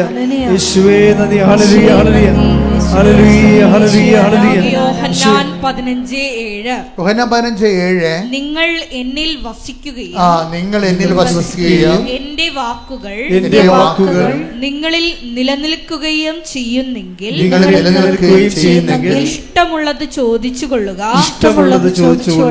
നിങ്ങൾക്ക് ലഭിക്കും. അപ്പൊ ഇത് കർത്താവിന്റെ വാഗ്ദാനമാണിത്. എന്താണ്? എൻ്റെ വാക്ക് നിങ്ങൾ നിലനിന്നാൽ എന്താണ്? നിങ്ങൾക്ക് ഇഷ്ടമുള്ളത് ചോദിക്കാം, നിങ്ങൾക്കത് ലഭിക്കും. ഈശോയാണ് പറഞ്ഞത്, സത്യമായ ഈശോയാണ് പറഞ്ഞിരിക്കുന്നത്. അതുകൊണ്ട് തീർച്ചയായിട്ടും അത് സത്യമാണത്. അപ്പം ശ്രേയ എന്താ ഇഷ്ടമുള്ള എന്നോട് ചോദിച്ചു ഒരു കാര്യം. ആൾക്കാരെ വന്നപ്പോൾ അവൾ MNC 2 ആപ്ലിക്കേഷൻ വിട്ടിട്ട് എന്നോട് ചോദിച്ചു. എന്നെ കാണാൻ വന്നപ്പോൾ ചോദിച്ചു, ആൾക്കാരെ ചോദിച്ചു, എൻ്റെ പ്രൊസീജിയർ ശരിയാണോ അച്ഛാന്ന് ചോദിച്ചു. എൻ്റെ പ്രൊസീജിയർ എന്ന് വെച്ചാൽ ഞാൻ മുന്നോട്ട് പോകുന്നത് എൻ്റെ ഈ ഓപ്ഷൻസ് ശരിയാണോ എന്ന് ചോദിച്ചു. കാര്യം ഞാൻ ഈ കമ്പനി കൊടുത്താൽ എനിക്ക് കിട്ടുമോ എന്നാണ് ചോദിക്കണം. എൻ്റെ അർത്ഥം ഇതൊരു അമേരിക്കൻ കമ്പനിയാണെന്ന് തോന്നുന്നത്. അപ്പോൾ അതിനേക്കാൾ ഇവരെക്കാൾ എക്സ്പീരിയൻസ് ആയിട്ടുള്ളതും ആ കമ്പനി വർക്ക് ചെയ്യുന്നതായിട്ടുള്ളവരും എക്സ്പീരിയൻസ് ഉള്ളവരും ഇവർ തസ്തികയിലേക്ക് അപേക്ഷ വെച്ചിട്ടുണ്ട്. അപ്പോൾ അതുകൊണ്ടാണ് ഇവരാണെങ്കിൽ BTech ഫ്രഷ് ഹാൻഡാണ്. അപ്പോൾ സ്വാഭാവികമായിട്ട് മെറിറ്റില്ല ശരിക്കും. പക്ഷേ ഇവർക്ക് മനസ്സിൽ പരിശുദ്ധാത്മാവ് MNCക്ക് വെക്കാൻ പറഞ്ഞിരിക്കുന്നതാണ്. അതാണ് വിഷയം. അപ്പം നമ്മൾ നടക്കേണ്ട വഴി നമ്മുടെ മുഖത്ത് നോക്കി ദൈവം ഈ ഉടമ്പടി എടുക്കുമ്പോൾ ഉണ്ടാകുന്ന ഗുണമെന്ന് പറയുന്നത്, നമ്മൾ ഏത് കമ്പനി അപേക്ഷിക്കണം, എപ്പോൾ അപേക്ഷിക്കണം, എല്ലാം ഇങ്ങനെ നമ്മളോട് പറഞ്ഞുകൊണ്ടേയിരിക്കും. എല്ലാ കാര്യവും എങ്ങനെയാണ്. അതായത് ഞാനിപ്പം നിങ്ങളോട് ഇത്രയും വളരെ എളിമയോടെ സംസാരിക്കുന്നത്, നിങ്ങൾ കുറച്ചെങ്കിലും ആത്മാർത്ഥത നിങ്ങളിതിൻ്റെ നിന്ന് കാണിച്ചിട്ട് ദൈവദൃശ്യന് ഉടമ്പടിക്ക് കങ്കറൻസ് മേടിച്ചെടുക്കാൻ നോക്കണം. കാരണം നിങ്ങളുടെ ഉടമ്പടി കണ്ടാൽ ഗ്രീൻ ഉടമ്പടിയായിട്ട് ദൈവത്തിന് തോന്നണം. ഇപ്പം ട്രാഫിക് ലൈറ്റ് ഇല്ലേ, മഞ്ഞ ലൈറ്റ് ഉണ്ടാവും, റെഡ് ലൈറ്റ് ഉണ്ടാവും. അപ്പം അതുപോലെ ഗ്രീൻ ലൈറ്റ് ഉണ്ടാകും. ഗ്രീൻ ലൈറ്റ് ഉണ്ടാകും പ്രൊസീഡ് ചെയ്യാവുന്നതിൻ്റെ അർത്ഥം. അപ്പോൾ ദൈവത്തിന് നിങ്ങളുടെ ഉടമ്പടിയിൽ ഒരു ഗ്രീൻ ലൈറ്റ് കിട്ടണം ശരിക്കും. അതിനെന്താ ചെയ്യേണ്ടതെന്ന് വെച്ച് കഴിഞ്ഞാൽ, നമ്മൾ ചെയ്യുമ്പോൾ ഇപ്പം ദൈവ ചിന്തയോടുകൂടി വേണം. ദൈവം നമ്മുടെ കൂടെയുണ്ട്, അമ്മ നമ്മുടെ കുടുംബത്തിൽ താമസിക്കുകയാണ് എന്നുള്ള ബോധത്തിൽ വേണം ഈ വിഷയങ്ങളെല്ലാം മൂവ് ചെയ്യാൻ. അപ്പം എന്ത് വിഷയം എന്ന് വെച്ചാൽ അവർ ആ രീതിയിൽ ഇപ്പോൾ ഇവർ എന്താ ചെയ്തിരിക്കണത്, ഉടമ്പടിക്ക് മുമ്പ് തന്നെ അവർ ട്രയൽ ഉടമ്പടി എടുത്ത് അത് തനിക്ക് മാസ്റ്റർ ചെയ്യാൻ പറ്റുമെന്ന് മനസ്സിലാക്കിയിട്ട് ആണ് അവർ വന്ന് ഉടമ്പടി എടുത്തിരിക്കുന്നത്. അപ്പോൾ ഈ വിഷയത്തിൽ ഇനി മുന്നോട്ട് പോകാൻ അവർ തീരുമാനിച്ചിരിക്കുകയാണ്. അത് ദൈവത്തിന് മനസ്സിലായെന്നാണ് ഏറ്റവും വലിയ രസം. അവർ സത്യസന്ധമായിട്ടാണ് ഈ വിഷയത്തിൽ ഇടപെട്ടിരിക്കുന്നത്, ദൈവത്തിന് മനസ്സിലായി. അപ്പോൾ ഇവിടെ എന്നോട് ചോദിച്ചു, ഞാൻ ഇങ്ങനെ MNC ആപ്ലിക്കേഷൻ വെച്ചിട്ടുണ്ട്, ഓക്കെയാണോ അച്ഛാന്ന് ചോദിക്കും. അപ്പോൾ ഞാൻ പറഞ്ഞു ഞാൻ ഇപ്പം പറയാമെന്ന് പറയും. എല്ലാവരോടും ഞാൻ അങ്ങനെ പറയത്തില്ല, ഇപ്പം പറയാമെന്ന് നമുക്ക് തോന്നത്തില്ല. അപ്പം ഈ പ്രാർത്ഥന കഴിയട്ടെ, ഈ 90 ദിവസം കഴിയട്ടെ, നമുക്ക് നീ മെസ്സേജ് ആദ്യമേ നീ വരുമ്പോൾ എന്നോട് പറയണം, മെസ്സേജ് വേണമെന്ന് പറയണമെന്ന് പറയും. ചിലരോട് അങ്ങനെയാണ് പറയണത്. ഞാൻ പറഞ്ഞു ഇവരോട് പറഞ്ഞു ഇപ്പം പറയാമെന്ന് പറഞ്ഞു. എനിക്ക് കൊച്ചിനെ അറിയത്തില്ല, പേരും അറിയത്തില്ല, ഇപ്പോഴല്ലേ ഈ സാക്ഷിയൊക്കെ പറയണത്. അപ്പോൾ ഞാൻ അപ്പം അന്ന് കണ്ടപ്പോൾ പറഞ്ഞു ഇപ്പം പറയാമെന്ന് പറഞ്ഞു. കാര്യം വെച്ചാൽ ആ ആളെ ദൈവത്തിനറിയാം. അതുകൊണ്ട് എന്നോട് പറഞ്ഞിട്ടുണ്ട് ആൾ ഗ്രീൻ ചാനലിൽ പോവുകയാണ് ഉടമ്പടിയുടെ, അതുകൊണ്ട് സംസാരിക്കാൻ സാധ്യതയുണ്ട്. അപ്പം ഞാൻ ഉടനെ വന്ന് അമ്മയെടുത്ത് തലവെച്ച് അഡ്ഹിയർ ചെയ്തു. അതിനുശേഷം മധ്യസ്ഥം വഹിച്ച ഈശോൻ്റെ അടുത്ത് പോയി കാലേ വീണ് എല്ലാം സമർപ്പിച്ചതിന് ശേഷം അപ്പം എൻ്റെ മനസ്സിൽ ഈശോ ഒരു നമ്പർ തന്നു. അപ്പം ഞാൻ കൊച്ചിനോട് പറഞ്ഞ് മോളെ നീ ഒരു നമ്പർ വിചാരിക്കുക, എന്നോട് പറയരുത് എന്ന് പറഞ്ഞു. അപ്പോൾ അവളൊരു നമ്പർ വിചാരിച്ച്. അപ്പോൾ ഞാൻ കൊച്ചിനോട് ചോദിച്ചു ഇത് 14 അല്ലേ എന്ന് ചോദിച്ചു. അപ്പോൾ കണ്ണു പിടിച്ച് പോയി, ശരിയാണ് 14ആണത്. അതിന് എനിക്ക് കിട്ടിയിരിക്കണത് 14.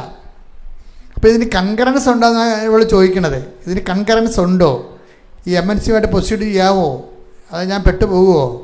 അപ്പോൾ ഞാൻ പറഞ്ഞു നിനക്ക് പ്രൊസീഡ് ചെയ്യാം, നിനക്ക് പ്രൊസീഡ് ചെയ്യാം. എത്ര കൊലകൊമ്പന്മാർ വന്നാലും അമ്മ ഈ ജോലി നിനക്ക് തരും. അതാണ് വിഷയം. അതിൻ്റെ വിഷയം അതാണ്. കാര്യം അമ്മ ഇവിടെ ഈ വിഷയം ഏറ്റെടുത്തതായിട്ട് മനസ്സിലായല്ലോ, ഇപ്പോൾ കൺകറൻസ് ആയല്ലോ. കാര്യം കുഞ്ഞിൻ്റെ മനസ്സിൽ എന്ത് നമ്പറാണെന്ന് എനിക്കറിയേണ്ട കാര്യമില്ലല്ലോ, അറിയാൻ പറ്റത്തില്ലല്ലോ. പക്ഷേ എനിക്കറിയാവുന്നത് കൊണ്ട് നേരത്തെ അത് എന്നോട് പറഞ്ഞതുകൊണ്ട്, കർത്താവ് അത് എന്നോട് പറഞ്ഞതുകൊണ്ട് ഞാൻ അവളോട് പറഞ്ഞപ്പോൾ കൺകറൻ്റായി. അത്രയും ഒബ്ജക്റ്റീവാണ് മെസ്സേജ് എന്ന് പറയണത്. അപ്പോൾ ഇതിൻ്റെ വിഷയമെന്ന് പറയണത് പിന്നീട് വരുന്ന എല്ലാ കാര്യങ്ങളും MNCയുടെ ഇൻ്റർവ്യൂകളെല്ലാം വരണത് 14-ാം തീയതിയാണ്. അതാണ് വിഷയം, അതാണ് 14 എന്ന് പറയണത്. പിന്നീട് MNCയുടെ ഇൻ്റർവ്യൂ എല്ലാം വരണതും ഈ 14-ാം തീയതി, ഓരോ 14 മെയ് 14 ജൂൺ 14 അങ്ങനെ വരുന്നത്. അപ്പം അത്രയും പെർഫെക്റ്റായിട്ടാണ് ദൈവം ഡീല് ചെയ്യാനാണ് ആൾക്കാരോട് ഡീൽ ചെയ്യണത്. നിങ്ങളോട് ഡീൽ അങ്ങനെ ചെയ്യണില്ല എന്നുണ്ടെങ്കിൽ നിങ്ങളുടെ ഉടമ്പടിയിൽ എന്തോ കുഴപ്പമുണ്ടെന്ന് എൻ്റെ അർത്ഥം. സത്യസന്ധതയ്ക്ക് എന്തോ കുഴപ്പമുണ്ട്, അല്ലെങ്കിൽ നിങ്ങളുടെ ആത്മാർത്ഥതയ്ക്ക് എന്തോ കുഴപ്പമുണ്ട്. കത്തോലിക്കന് വരുന്ന ഏറ്റവും വലിയ കുഴപ്പമെന്ന് പറഞ്ഞാൽ കത്തോലിക്കൻ്റെ വീട്ടിൽ 16 കിലോ പുസ്തകം ഇരിപ്പുണ്ട്. അതാണ് എൻ്റെ കുഴപ്പം.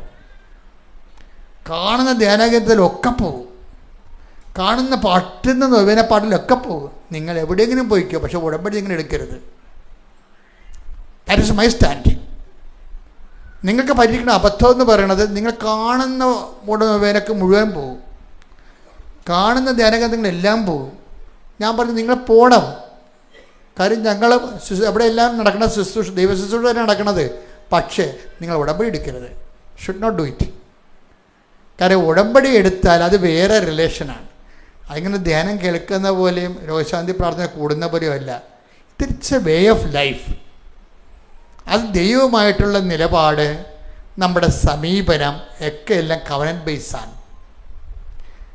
അതുകൊണ്ട് ചില ആൾക്കാർക്ക്, ബുദ്ധിയുള്ളവർക്ക് ഇത് മനസ്സിലാവും, ഇത് കവനന്റ് ബേസാണ് പോണത്. അപ്പം ഈ വിഷയങ്ങൾക്കെല്ലാം ദൈവത്തിന് പദ്ധതിയുണ്ട്. So I should wait. പരിശുദ്ധാത്മാവ് നിരന്തരം നമ്മളോട് പറയും. പിന്നെ സഞ്ചാരി മാതാവ് സമയത്തിൻ്റെ അധികാരി.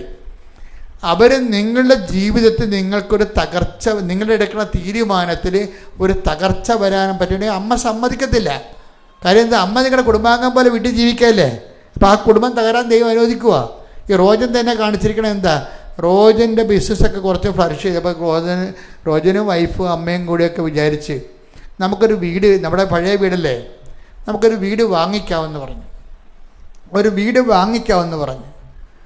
അപ്പോൾ വീട് വാങ്ങിക്കാമെന്ന് പറഞ്ഞു കഴിഞ്ഞപ്പോൾ ഇവർ ഒരു കൊല്ലം മുഴുവനും വീട് ചെയ്യാനുള്ള വീടിൻ്റെ സ്കെച്ചും പ്ലാനും ഉണ്ടാക്കി, എൻജിനീയറെ കണ്ടു, അതിന് മുനിസിപ്പാലിറ്റി പോയി കൺകറൻസ് മേടിച്ചു, അവർ മുന്നോട്ട് പോകാൻ പറഞ്ഞു. പക്ഷേ എന്തോ ഒരു കുഴപ്പം. റോജിന് പൈസ ഉണ്ട്, പ്ലാൻ പാസ്സായി, നഗരസഭ അംഗീകരിച്ചു, പക്ഷേ അമ്മ മുന്നോട്ട് പോകാൻ പച്ചക്കൊടി കാണിക്കണില്ല. അതാണ് വിഷയം. അത് അമ്മ ഉണ്ടെങ്കിൽ നീ തകരാൻ അനുവദിക്കത്തില്ല ഒരിക്കലും. ഒരു കൊല്ലം കഴിഞ്ഞപ്പോൾ റോജിന് മനസ്സിലായി ഇത്രയും ലക്ഷക്കണക്കിന് രൂപ ബിസിനസ്സിൽ നിന്ന് എടുത്ത് മറിച്ചാൽ ബിസിനസ് നാളെ ഡൗൺ ആകും. കാര്യം ബിസിനസ്സുകാർക്കുണ്ടാകുന്ന പ്രശ്നത്തിൽ അവർക്ക് ലിക്വിഡ് എമൗണ്ട് എപ്പോഴും അവിടെ കയ്യിലുണ്ടാകണം.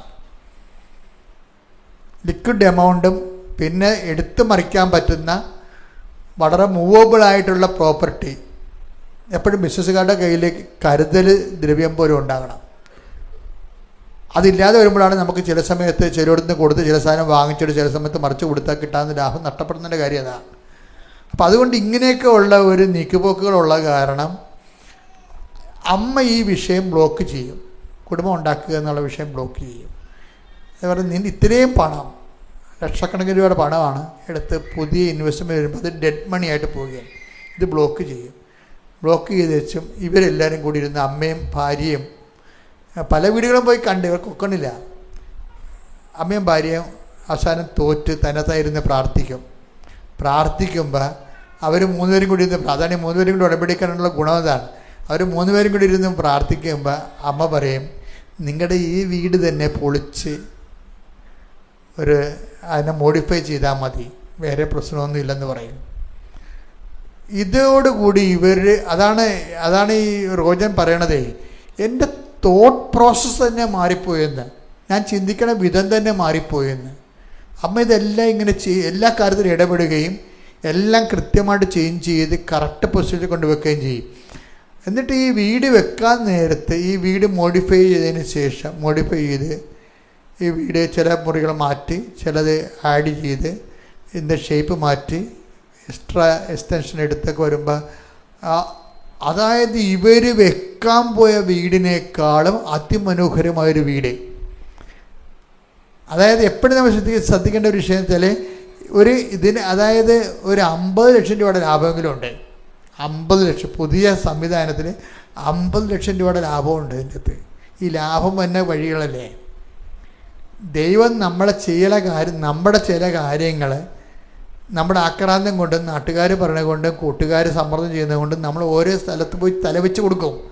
എന്നിട്ട് നമുക്ക് ലക്ഷക്കണക്കിന് രൂപ നഷ്ടം ഉണ്ടാകും.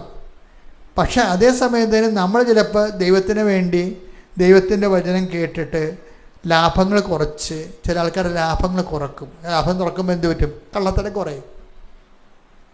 ബിസിനസ്സുകാരൻ ലാഭമാണല്ലോ അവന് കള്ളത്തരെല്ലാം ഉണ്ടാക്കാൻ കാര്യം. ഇപ്പം ലാഭം കുറച്ച് കഴിയുമ്പോൾ അവൻ്റെ കള്ളത്തരം കുറയും. അപ്പം ദൈവം എന്തു ചെയ്യും? ദൈവം മറുപുറകെ കൂടി അവന് കിട്ടാനുള്ള കാശ് കൊടുക്കും. അവനെ സന്ധിക്കും ദൈവം. ഇപ്പം ഈ 50 ലക്ഷം രൂപ പോകേണ്ടതല്ലേ? എന്തൊരു സന്തോഷമാണ് അവർ ആ വീട്ടിൽ കയറി താമസിക്കുന്നത്. അപ്പോൾ നല്ല വീടും കിട്ടി, പുതിയ വീട് പോലെ ഇരിക്കണേ, 50 ലക്ഷം രൂപ ലാഭവും. അപ്പോൾ എന്താ വിഷയം എന്ന് വെച്ചാൽ നമ്മൾ എപ്പോഴും ചെയ്യേണ്ടത് എല്ലാം മോണിറ്റർ ചെയ്യണത് ഉടമ്പടി വരുമ്പോൾ എല്ലാം ദൈവത്തിൻ്റെ ഒരു രീതി കൊണ്ടുവന്ന് വെക്കണം.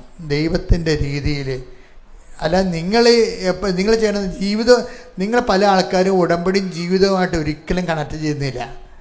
എന്നിട്ട് ചുമ്മാ പ്രത്യക്ഷീണ പ്രാർത്ഥനയും ചൊല്ലി ജപ്തി മാറാൻ വേണ്ടി പ്രാർത്ഥിച്ചുകൊണ്ടിരിക്കുകയാണ്. പ്രത്യക്ഷീണ പ്രാർത്ഥന ചൊല്ലി കല്യാണം കഴിക്കാൻ വേണ്ടി പ്രാർത്ഥിച്ചുകൊണ്ടിരിക്കുകയാണ്. That is nonsense, utter nonsense. നിങ്ങൾ എന്താ ചെയ്യേണ്ടതെന്ന് വെച്ചാൽ ഇത് അങ്ങനെ ഒരു സംഭവം അല്ല ഇത്. അത് നിങ്ങളിപ്പം നൊവേനയും തീർത്ഥയാത്രയൊക്കെ നടത്തും. ചില ആൾക്കാർ തീർത്ഥയാത്രയൊക്കെ ആർക്ക് വേണം നടത്താം, ഒരു പ്രശ്നമൊന്നുമില്ല, അത് എപ്പോൾ വേണമെങ്കിൽ നടത്താം. പക്ഷെ നിങ്ങളെപ്പോഴും തീർത്ഥയാത്ര നടത്തുമ്പോഴും ആ ഉടമ്പടി ബ്രേക്ക് ചെയ്യരുത്. നിങ്ങളാ പ്രത്യക്ഷിക്കുന്ന തീർത്ഥയാത്രയൊക്കെ പോവുകയാണ്, മാതാവിൻ്റെ അടുത്തല്ലേ പോകണത്, വേളാങ്കണ്ണിയിലല്ലേ പോകണതെന്ന് പറഞ്ഞുകൊണ്ട് അവിടെ പക്ഷേ പ്രത്യക്ഷ പ്രാർത്ഥന എടുത്തല്ലേ. ഇപ്പോൾ എപ്പട്ടിയാണ് ഈ സാധനം, ബോധമില്ലാത്തൊരു പേപ്പട്ടിയാണിത്. ഇവർ ഉടമ്പടി എടുക്കാൻ പാടില്ല. എന്താ കാര്യം വെച്ച് കഴിഞ്ഞാൽ നമ്മൾ ഉടമ്പടിയിലുള്ളവർക്ക് ബ്രേക്കില്ല. അവരെവിടെയായാലും എന്തിനു പോയാലും അത് വേറെയാണ്. അത് ഉടമ്പടി പോലെ തന്നെ പോകണം. അപ്പം ചില ആൾക്കാർക്ക് നല്ല കർക്കശമായിട്ട് അവർ ചെയ്യത്തുള്ളൂ. ഉടമ്പടികളെല്ലാം കർക്കശമായിട്ട് ചെയ്യത്തുള്ളൂ. അപ്പം ദൈവത്തിന് അതെന്നെ അറിയാം. അപ്പം ദൈവത്തിന് അറിയാവുന്ന അങ്ങനെയുള്ള ആൾക്കാർ അറിയണ കൊണ്ടാണ് ഈ ഇവർ പോലൊക്കെ ഈ ശ്രേയെ പോലെ ആൾക്കാർ വരുമ്പോൾ അവർ ഇൻട്രാക്ട് ചെയ്യണത്. കഴിഞ്ഞ ദിവസങ്ങളിൽ ഒരു വചനം ഞാൻ ഡെയിലി ബ്രെഡിൽ ഇരിക്കുമ്പോൾ കിട്ടി. എന്താണെന്ന് വെച്ച് കഴിഞ്ഞാൽ വചനത്തിൽ യോഹന്നാൻ 6:6 ഒന്ന് എടുത്തേ, ശ്രദ്ധിക്കട്ടെ. ഹല്ലേലൂയ ഹല്ലേലൂയ ഹല്ലേലൂയ ഹല്ലേലൂയ. യേശുവേ നന്ദി. ഹല്ലേലൂയ ഹല്ലേലൂയ ഹല്ലേലൂയ ഹല്ലേലൂയ ഹല്ലേലൂയ. യോഹന്നാൻ 6:6 യോഹന്നാൻ 6:6 എന്തു ചെയ്യണമെന്ന് യേശു നേരത്തെ മനസ്സിൽ കരുതിയിരുന്നു. അപ്പോൾ ഇതെന്താ വിഷയം എന്ന് പറഞ്ഞാൽ, ഇവർക്ക് പീലിപ്പോസ് വന്ന് ആൾക്കാരെ കാണുമ്പോൾ സന്ധ്യയാകുമ്പോൾ പീലിപ്പോസ് പറയും, ഇവരൊക്കെ പറഞ്ഞു വിടുന്നില്ലേ, ഇവർക്ക് ഇത്രയും ആൾക്കാർക്ക് ഭക്ഷണം എവിടെ നിന്ന് കിട്ടാനാണ് ചോദിക്കുമ്പോൾ പീലിപ്പോസിന് കൊടുക്കുന്ന മറുപടിയാണ്, നിങ്ങൾ തന്നെ അവർക്ക് ഭക്ഷണം കൊടുക്കാൻ വേണ്ടി ഈശോ അവനെ പരീക്ഷിക്കാൻ വേണ്ടി പറയും. പക്ഷേ എന്നിട്ട് യോഹന്നാൻ 6:6 എന്താ പറയണത്? എന്ത് പരീക്ഷിക്കാൻ പറഞ്ഞാലും എന്ത് ചെയ്യണമെന്നുള്ളത് ഈശോ നേരത്തെ മനസ്സിൽ കരുതിയിരുന്നു. അപ്പോൾ ഈശോയ്ക്ക് നിങ്ങളുടെ ജീവിതത്തെക്കുറിച്ച് നേരത്തെ ഒരു കരുതലുണ്ട്. അതെപ്പോഴും ഓർത്തേക്കണം. നിങ്ങൾ ആരെ കല്യാണം കഴിക്കണം, എവിടെ കല്യാണം കഴിക്കണം, എവിടെ എന്ത് ജോലി ചെയ്യണം, എല്ലാ വിഷയത്തെക്കുറിച്ചും ഈശോയ്ക്ക് ഒരു കരുതലുണ്ട്. നമ്മൾ ഉടമ്പടി എന്ന് പറയണത് ഈശോയ്ക്ക് നമ്മളെക്കുറിച്ചുള്ള കരുതൽ വെളിവാക്കി വചനത്തെ മാംസമാക്കി എടുക്കുന്നൊരു നടപടിയാണ്. ഈശോയ്ക്ക് നമ്മളെക്കുറിച്ച് കരുതലുണ്ട്, എല്ലാവരെക്കുറിച്ചും എല്ലാ വിഷയങ്ങളെക്കുറിച്ചും. അപ്പം അതുകൊണ്ടാണ് നമ്മൾ എപ്പോഴും നിങ്ങളെ ഉടമ്പടി പറയാത്തൊരു കാര്യമുണ്ട്, ഞങ്ങളൊക്കെ ചെയ്യുന്നൊരു കാര്യം. എന്നുവെച്ചാൽ ഞങ്ങൾ മണിക്കൂറുകളോളം കർത്താവിൻ്റെ തിരുസന്നിധി ഇരിക്കും. കാര്യം അതെന്ന് പറയണത് നമ്മൾ ഉടമ്പടി ചേർക്കേണ്ട ഒരു ഭാഗമാണത്. അരമണിക്കൂർ കർത്താവിൻ്റെ തിരുസന്നിധിയിൽ ഇരിക്കണം. നമ്മൾ കുർബാന കഴിയുമ്പോൾ അവിടെ നിന്ന് ചാടി വീടി പോകരുത്. അത് ഇറച്ചി മേടിക്കാൻ പോകുന്ന ആൾക്കാർ അങ്ങനെ പോണത്. നിങ്ങൾ പോകരുത്, നിങ്ങളവിടെ ഇരിക്കണം. ദിവ്യകുർബാനയുടെ അടുത്ത് ഇരിക്കുക എന്ന് പറയുമ്പോഴല്ല, അത് ഒരു സത്യസന്ധമായ ഇരിപ്പാണെങ്കിൽ എല്ലാ കാര്യങ്ങൾക്കും അവിടെ വെച്ച് അമ്മ നിനക്ക് വേണ്ടി മധ്യസ്ഥം വഹിച്ചുകൊണ്ടിരിക്കും. കാര്യം നീ ഉടമ്പടിയിലാണ്. നീ ഉടമ്പടിയിൽ എങ്ങായത് കാരണം നീ ദിവ്യകുർബാനയുടെ അടുത്ത് ഇരിക്കുമ്പോൾ ഈശോ അടുത്തുണ്ടെങ്കിൽ അമ്മ അപ്പം തന്നെ കാനായിൽ അതല്ലേ സംഭവിക്കണത്. കാനായിൽ എന്താ സംഭവിക്കണത്? ഈശോ അടുത്തുണ്ട്. അതുകൊണ്ട് ആ കുടുംബത്തിനൊരു അവശത വന്നപ്പോൾ അമ്മ ഉടനെ ഈശോൻ്റെ അടുത്തേക്ക് റഷ് ചെയ്യണത്. നീ ദിവ്യകുർബാന ഇരുന്ന് നോക്കിയേ. അങ്ങനെ ഇരുന്ന് കഴിയുമ്പോൾ അമ്മ നിനക്ക് വേണ്ടി ഉടനെ മധ്യസ്ഥം വഹിക്കും. പ്രാർത്ഥിക്കുക, കർത്താവേ ദിവ്യകുർബാനയിൽ വരുമ്പോൾ നിന്റെ കൂടെ ഇരിക്കാൻ അമ്മയുടെ മധ്യസ്ഥത്തിന് ഏറ്റവും യോഗ്യമായ ഈ സമയം തിരിച്ചറിഞ്ഞുകൊണ്ട് ദിവ്യകുർബാനയെ സന്ദർശിച്ച് ആരാധിക്കുവാൻ എനിക്ക് പ്രത്യേക അഭിഷേകം നൽകണമേ. ശ്രദ്ധിക്കട്ടെ.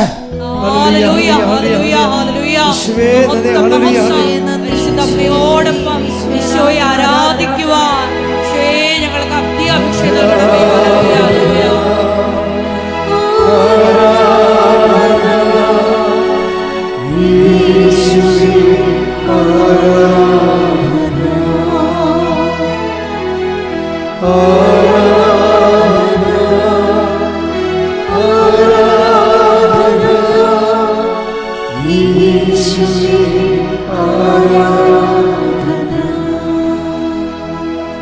മക്കളെ, ഇതൊരു അനോയിൻറ്റിങ് ആണ് കേട്ടോ. ആരാധന ഇരിക്കുക എന്ന് പറയുന്നത് ഒരു അനോയിൻറ്റിങ് ആണ്. അത് പെട്ടെന്ന് കിട്ടണമെന്ന് നിർബന്ധമില്ല. നിങ്ങൾ കുറേ ആഗ്രഹിക്കണം. ഈ അഭിഷേകവും ആഗ്രഹവും തമ്മിൽ കുറേ ബന്ധമുണ്ട്. കുറേ ആഗ്രഹിച്ച് കഴിയുമ്പോൾ പതുക്കെ ആദ്യം 10 മിനിറ്റ്, പിന്നെ 15 മിനിറ്റ്, പിന്നെ 20 മിനിറ്റ് കർത്താവ് അത് നിങ്ങൾക്ക് അഭിഷേകം തരും. അല്ലെങ്കിൽ നിങ്ങൾക്ക് അവിടുത്തെ പെട്ടെന്ന് പോരാൻ തോന്നും. അതിപ്പോൾ നിങ്ങൾ പേടിക്കേണ്ട കാര്യമൊന്നുമില്ല. ആരംഭക്കാർക്ക് മാത്രമേ ഇത്തിരി പ്രശ്നമുള്ളൂ. ആരംഭക്കാർക്ക് ഇത്തിരി പ്രശ്നം ഉണ്ടാകും. അപ്പോൾ അതുകൊണ്ട് നിങ്ങൾ വിഷമിക്കേണ്ട, നിങ്ങളൊന്ന് പ്രാർത്ഥിച്ചാൽ മതി, കർത്താവേ എനിക്കൊരു അരമണിക്കൂർ നിൻ്റെ തിരുസന്നിധിയിൽ ഇരിക്കാൻ എന്നെ സഹായിക്കണേ. എന്തിൻ്റെ ഗുണമെന്ന് വെച്ച് കഴിഞ്ഞാൽ, ഒന്നാമത്തേൽ നമ്മൾ ചുമന്നുകൊണ്ട് നടക്കുന്ന ഭാരം മൊത്തം കർത്താവ് ഏറ്റെടുക്കും. ആവശ്യമില്ലാത്ത ചിന്തിപ്പിക്കത്തില്ല, നമ്മളെ കൊണ്ട് ആവശ്യമില്ലാത്ത ചെയ്യിക്കത്തില്ല. കറക്റ്റായിട്ടുള്ള സ്ഥലത്ത് മാത്രമേ നമ്മൾ ഇൻവെസ്റ്റ് കാര്യങ്ങൾ ചെയ്യത്തുള്ളൂ. അല്ലെങ്കിൽ നമ്മൾ പലയിടത്തും പല കാര്യങ്ങൾ ചെയ്ത് പരക്കം പാഞ്ഞ് ആ സമയവും പോയി ഇങ്ങനെ കഷ്ടപ്പെടുന്നില്ല. ആൾക്കാരും എന്തുമാത്രം സമയമാണ് വേസ്റ്റ് ചെയ്യണത്. അപ്പം അങ്ങനെ വേസ്റ്റ് ചെയ്യരുത്. കർത്താവിൻ്റെ അടുത്ത് ഇരിക്കുമ്പോഴാകുന്ന ഗുണമെന്ന് വെച്ച് കഴിഞ്ഞാൽ ടൈം മാനേജ്മെൻറ്റ് ഭയങ്കരമായിരിക്കും. അത് പ്രോപ്പർ ടൈമിലും പ്രോപ്പർ പ്ലേസിനും പ്രോപ്പർ ടൈമിലൊക്കെ നമ്മളെ കർത്താവ് സെറ്റ് ചെയ്തെടുക്കുക വരും. അപ്പോൾ അതൊരു വലിയൊരു അനുഗ്രഹമാണ് ശരിക്കും പറഞ്ഞാൽ. അതായത് കർത്താവിനെ ദിവ്യകുർബാന ഇരിക്കുമ്പോൾ മാതാവിന് മധ്യസ്ഥം വഹിക്കാൻ കാനായിലെ കല്യാണത്തതുപോലെ തന്നെ എളുപ്പമായൊരു അന്തരീക്ഷമാണത്. അതാണ് ഞാൻ ദിവ്യകുർബാനയെ പ്രൊമോട്ട് ചെയ്യാൻ കാരണം. അതാണ്, മാതാവിന് നിങ്ങൾക്ക് വേണ്ടി മധ്യസ്ഥം വഹിക്കണമെന്ന് തോന്നണമെങ്കിൽ നിങ്ങൾ ദിവ്യകുർബാന ഇരിക്കുമ്പോൾ പെട്ടെന്നായിരിക്കും ആ സംഭവത്തിന് തീരുമാനം വരാൻ പോണത്. അപ്പം അതുകൊണ്ട് ലൈഫിൽ ഒന്ന് സെറ്റ് ചെയ്തെടുക്കാൻ നോക്കണം. കാര്യം നമ്മൾ ഒരിക്കലും നമുക്ക് ഇപ്പം നമ്മളിങ്ങനെ ഓടിപ്പാഞ്ഞ് പരക്കം പാഞ്ഞ് അവരെ കാണണം ഇവരെ കാണണം. നിങ്ങൾ കാണുന്ന പല ആൾക്കാർ ഇപ്പം നോക്കിയേ, ഞാനിപ്പോൾ ദൈവത്തിന് പ്രയോജനമുള്ളവർ മാത്രമേ കാണത്തുള്ളൂ. അല്ലെങ്കിൽ പിന്നെ എന്തെങ്കിലും ഭൗതികമായിട്ടുള്ള അധികാരികളൊക്കെ വരുമ്പോൾ അവരെ കാണും. രാഷ്ട്രീയ അധികാരികളൊക്കെ വരുമ്പോൾ നമ്മൾ പൗരനായതുകൊണ്ടും ഇത് ഭൗതികമായ ഒരു വശം സ്ഥാപനത്തിൻ്റെ റണ്ണിങ്ങിലുള്ളത് കൊണ്ടും രാഷ്ട്രീയ അധികാരികളൊക്കെ വരികയാണെങ്കിൽ അവരെ കാണും. അല്ലെങ്കിൽ ആവശ്യമില്ലാതെ ലൂസ് ടോക്കിന് സൗഹൃദം പുലർത്താൻ അങ്ങനെ ഒന്നും ഒരിക്കലും സമയമില്ലതിന്. ആവശ്യക്കാരനെ സഹായിക്കുക, അതാണ് വിഷയം. അതറിഞ്ഞാൽ സഹായിക്കുക. അതിപ്പോൾ ഞാൻ സഹായിക്കേണ്ട കാര്യമില്ല, ഓഫീസിൽ തന്നെ ഓട്ടോമാറ്റിക്കായിട്ട് ഓർഡർ കൊടുത്തിട്ടുണ്ട് സഹായിച്ചോളാൻ. അപ്പം പക്ഷെ അങ്ങനെ അതേസമയം തന്നെ ഇവിടെ നിങ്ങൾ വരുമ്പോൾ ഉണ്ടാകുന്ന വിഷയം, നിങ്ങൾ ഇതുപോലെ റിലേഷൻസ് ഒന്ന് നോക്കണം. ബേസ് ടോക്ക് അവസാനിപ്പിക്കണം. ചുമ്മാ ഇങ്ങനെ വാട്സാപ്പിലൊക്കെ ഇങ്ങനെ കണാകുണാക്കെ പറഞ്ഞുകൊണ്ടിരിക്കത്തില്ലേ. നിങ്ങളൊന്ന് രണ്ടാമത് ആ പറഞ്ഞ സാധനം ഒന്ന് റെക്കോർഡ് ചെയ്തോന്ന് കേട്ട് നോക്കണം കേട്ടോ. ചുമ്മാ പട്ടിക്കാട്ടത്തിൻ്റെ വിലയില്ലാത്ത കാര്യമാണ് ഈ പറയണത്. ഉടമ്പടി എടുത്തിരിക്കുന്ന ആൾക്കാർക്ക് കുറച്ച് ഡിസിപ്ലിനൊക്കെ കൊണ്ടാണ് നല്ലതാണ്. അവരിങ്ങനെ നാട്ടുകാരെ പോലെ ചവറ് വർത്താനൊന്നും പറയേണ്ട കാര്യമില്ല. ആവശ്യമുണ്ടെങ്കിൽ സംസാരിക്കാം, സന്തോഷത്തോടെ സംസാരിക്കാം. പിന്നെ ക്ലേശകാലമാണെങ്കിൽ സംസാരം കുറക്കുന്നതാണ് എപ്പോഴും നല്ലത്. നിങ്ങൾ ക്ലേശകാലത്തോട് കടന്നു പോവുകയാണ്, അപ്പോൾ ടൈം കുറക്കണം, സംസാരം കുറക്കണം. പിന്നെ എന്ത് ചെയ്യണം? ദൈവത്തോടു കൂടി കൂടുതൽ സമയമെടുക്കണം. പിന്നെ നിങ്ങൾ മസിൽ പിടിച്ച് ചില കാര്യങ്ങൾക്ക് പിടിവാശി കാണിക്കരുത്. ചില കാര്യങ്ങൾ നടക്കാൻ താമസിക്കും. അപ്പോഴേക്ക് ഈശോയ്ക്ക് കുറേ വഴികളുണ്ട്. ഈശോ ഒരു വഴി കുറച്ച് ട്രബിളാണെന്ന് കണ്ടു കഴിഞ്ഞാൽ ആ വഴിയെ കൂടിയേ പോകത്തുള്ളൂ എന്ന് പറഞ്ഞാൽ നിങ്ങൾ അങ്ങനെ പോകരുത്. That is not right. അതറിയണമെന്നുണ്ടെങ്കിൽ ഈശോ എപ്പോഴും മറ്റ് വഴിയെ നോക്കണം. സുവിശേഷത്തിൻ്റെ ഒരു നിലപാടതാണ്. ഒരു വഴി ശരിയല്ലെങ്കിൽ അതിന്മേൽ കടിച്ചു തൂങ്ങി നിൽക്കത്തില്ല. ഇപ്പം നിങ്ങളുടെ ജോലിക്കാര്യം, നിങ്ങളുടെ കല്യാണക്കാര്യം, നിങ്ങളുടെ വീട് വെക്കണത്, നിങ്ങൾ അതിൻ്റെ അകത്ത് സ്റ്റിക്ക് ഓൺ ചെയ്താൽ പിന്നെ അതിന്മേൽ കടിച്ചു തൂങ്ങി കിടക്കുക. ആ പെണ്ണെ തന്നെ കിട്ടണം, അല്ലെങ്കിൽ ഞാൻ ചത്തുകളെന്നൊക്കെ പറയും. Should not do that. കർത്താവിന് ഇഷ്ടമാണെങ്കിൽ ഞാനത് ചെയ്യും. കർത്താവ് എന്നെക്കൊണ്ട് തീരുമാനിച്ചോളൂ. കാര്യം എൻ്റെ അടുത്ത് പ്രേമിച്ച് വന്ന 2 കപ്പിൾസ് 2 മണിക്കൂറോളം എൻ്റെ കൂടെ ഇരുന്ന് പ്രാർത്ഥിച്ച്. കാര്യം അവർ പ്രശ്നമായി, തമ്മിൽ 2 സമുദായമായിരുന്നു, അടിയായി. അപ്പോൾ അടി ഉണ്ടാകാതിരിക്കാനും തമ്മിൽ ആൾക്കാർ വെട്ടാതിരിക്കാൻ വേണ്ടി നിങ്ങൾ എൻ്റെ അടുത്ത് കൊണ്ടുവന്ന് തന്നിരിക്കുകയാണ്. എൻ്റെ അടുത്ത് കൊണ്ടുവന്ന് തന്നേച്ചും അവസാനം ഞാൻ പറഞ്ഞപ്പോൾ അതൊക്കെ പിരിയണ കണ്ടീഷനിലായി. കാര്യം ഞാൻ പറഞ്ഞില്ലെങ്കിലും പുറത്ത് വെട്ട് നടക്കുമെന്ന് അവർക്കറിയാം. അതുകൊണ്ട് അത് പണ്ടത്തെ കഥയാണ്, 90-ലെ. അപ്പോൾ അവസാനം അവളും കൂടി പിരിയാമെന്നും പറഞ്ഞ് പുറത്ത് പോയിട്ട് ഞാൻ നോക്കി പൊത്തോന്നും പറഞ്ഞ് സ്വരം കേട്ട് നോക്കിയപ്പോൾ എന്താ പറയുക, പള്ളിക്കിണറ്റിൽ അവൾ ചാടി.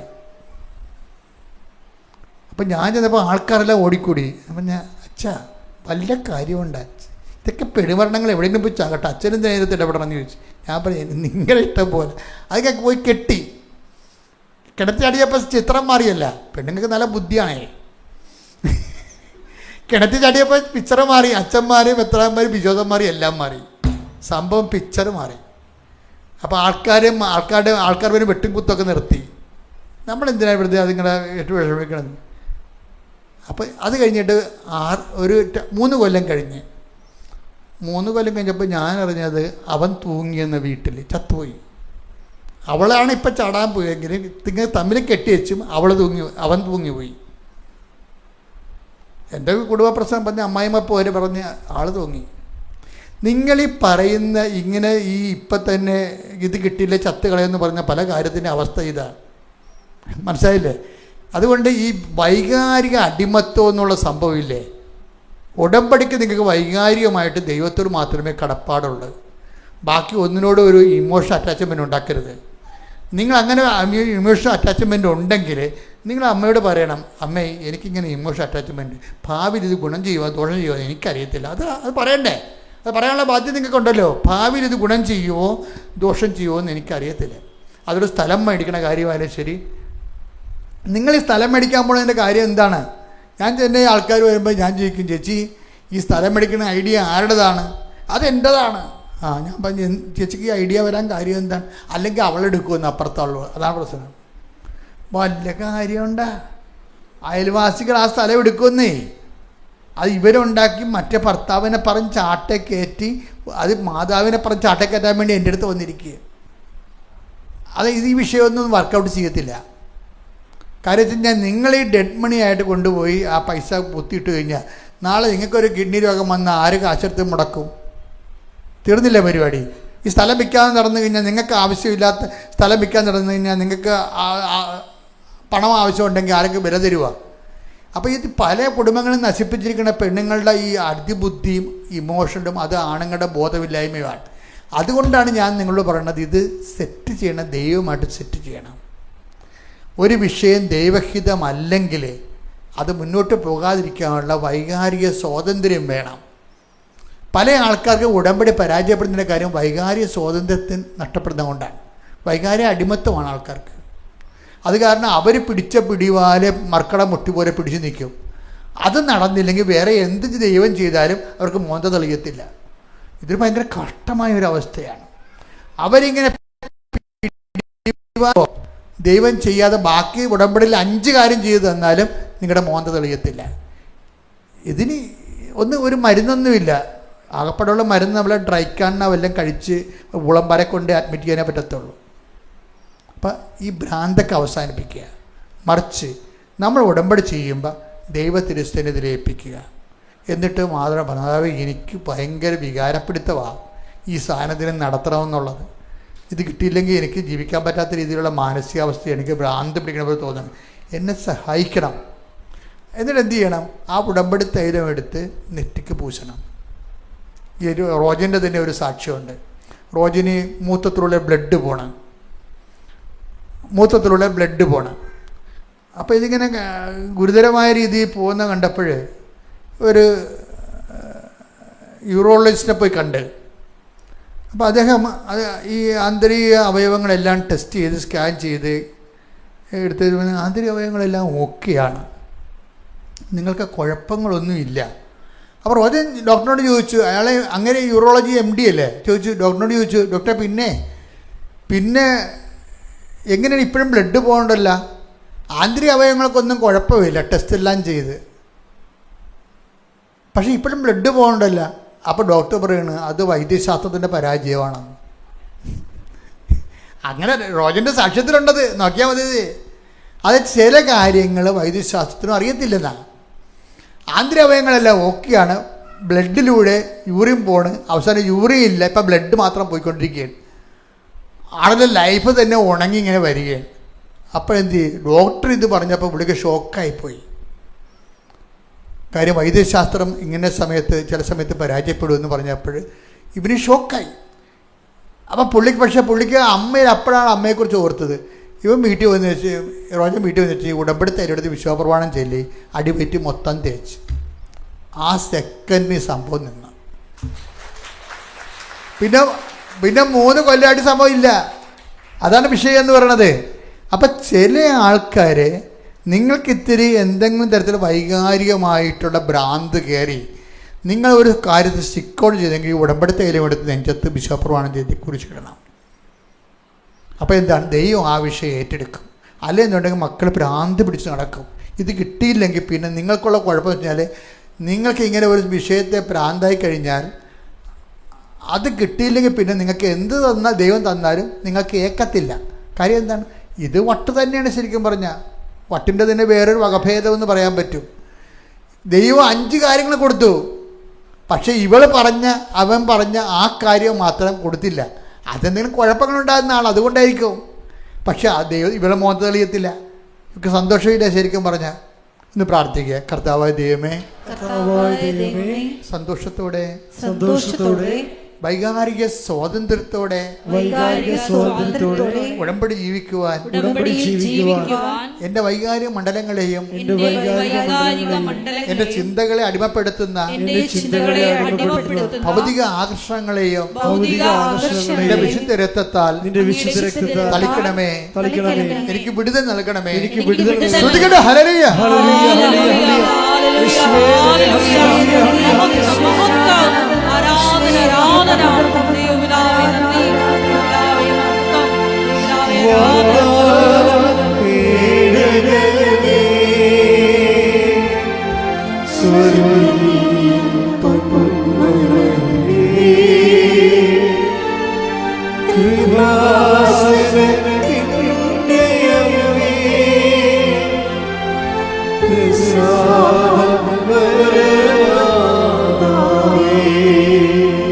ചില വിഷയങ്ങൾ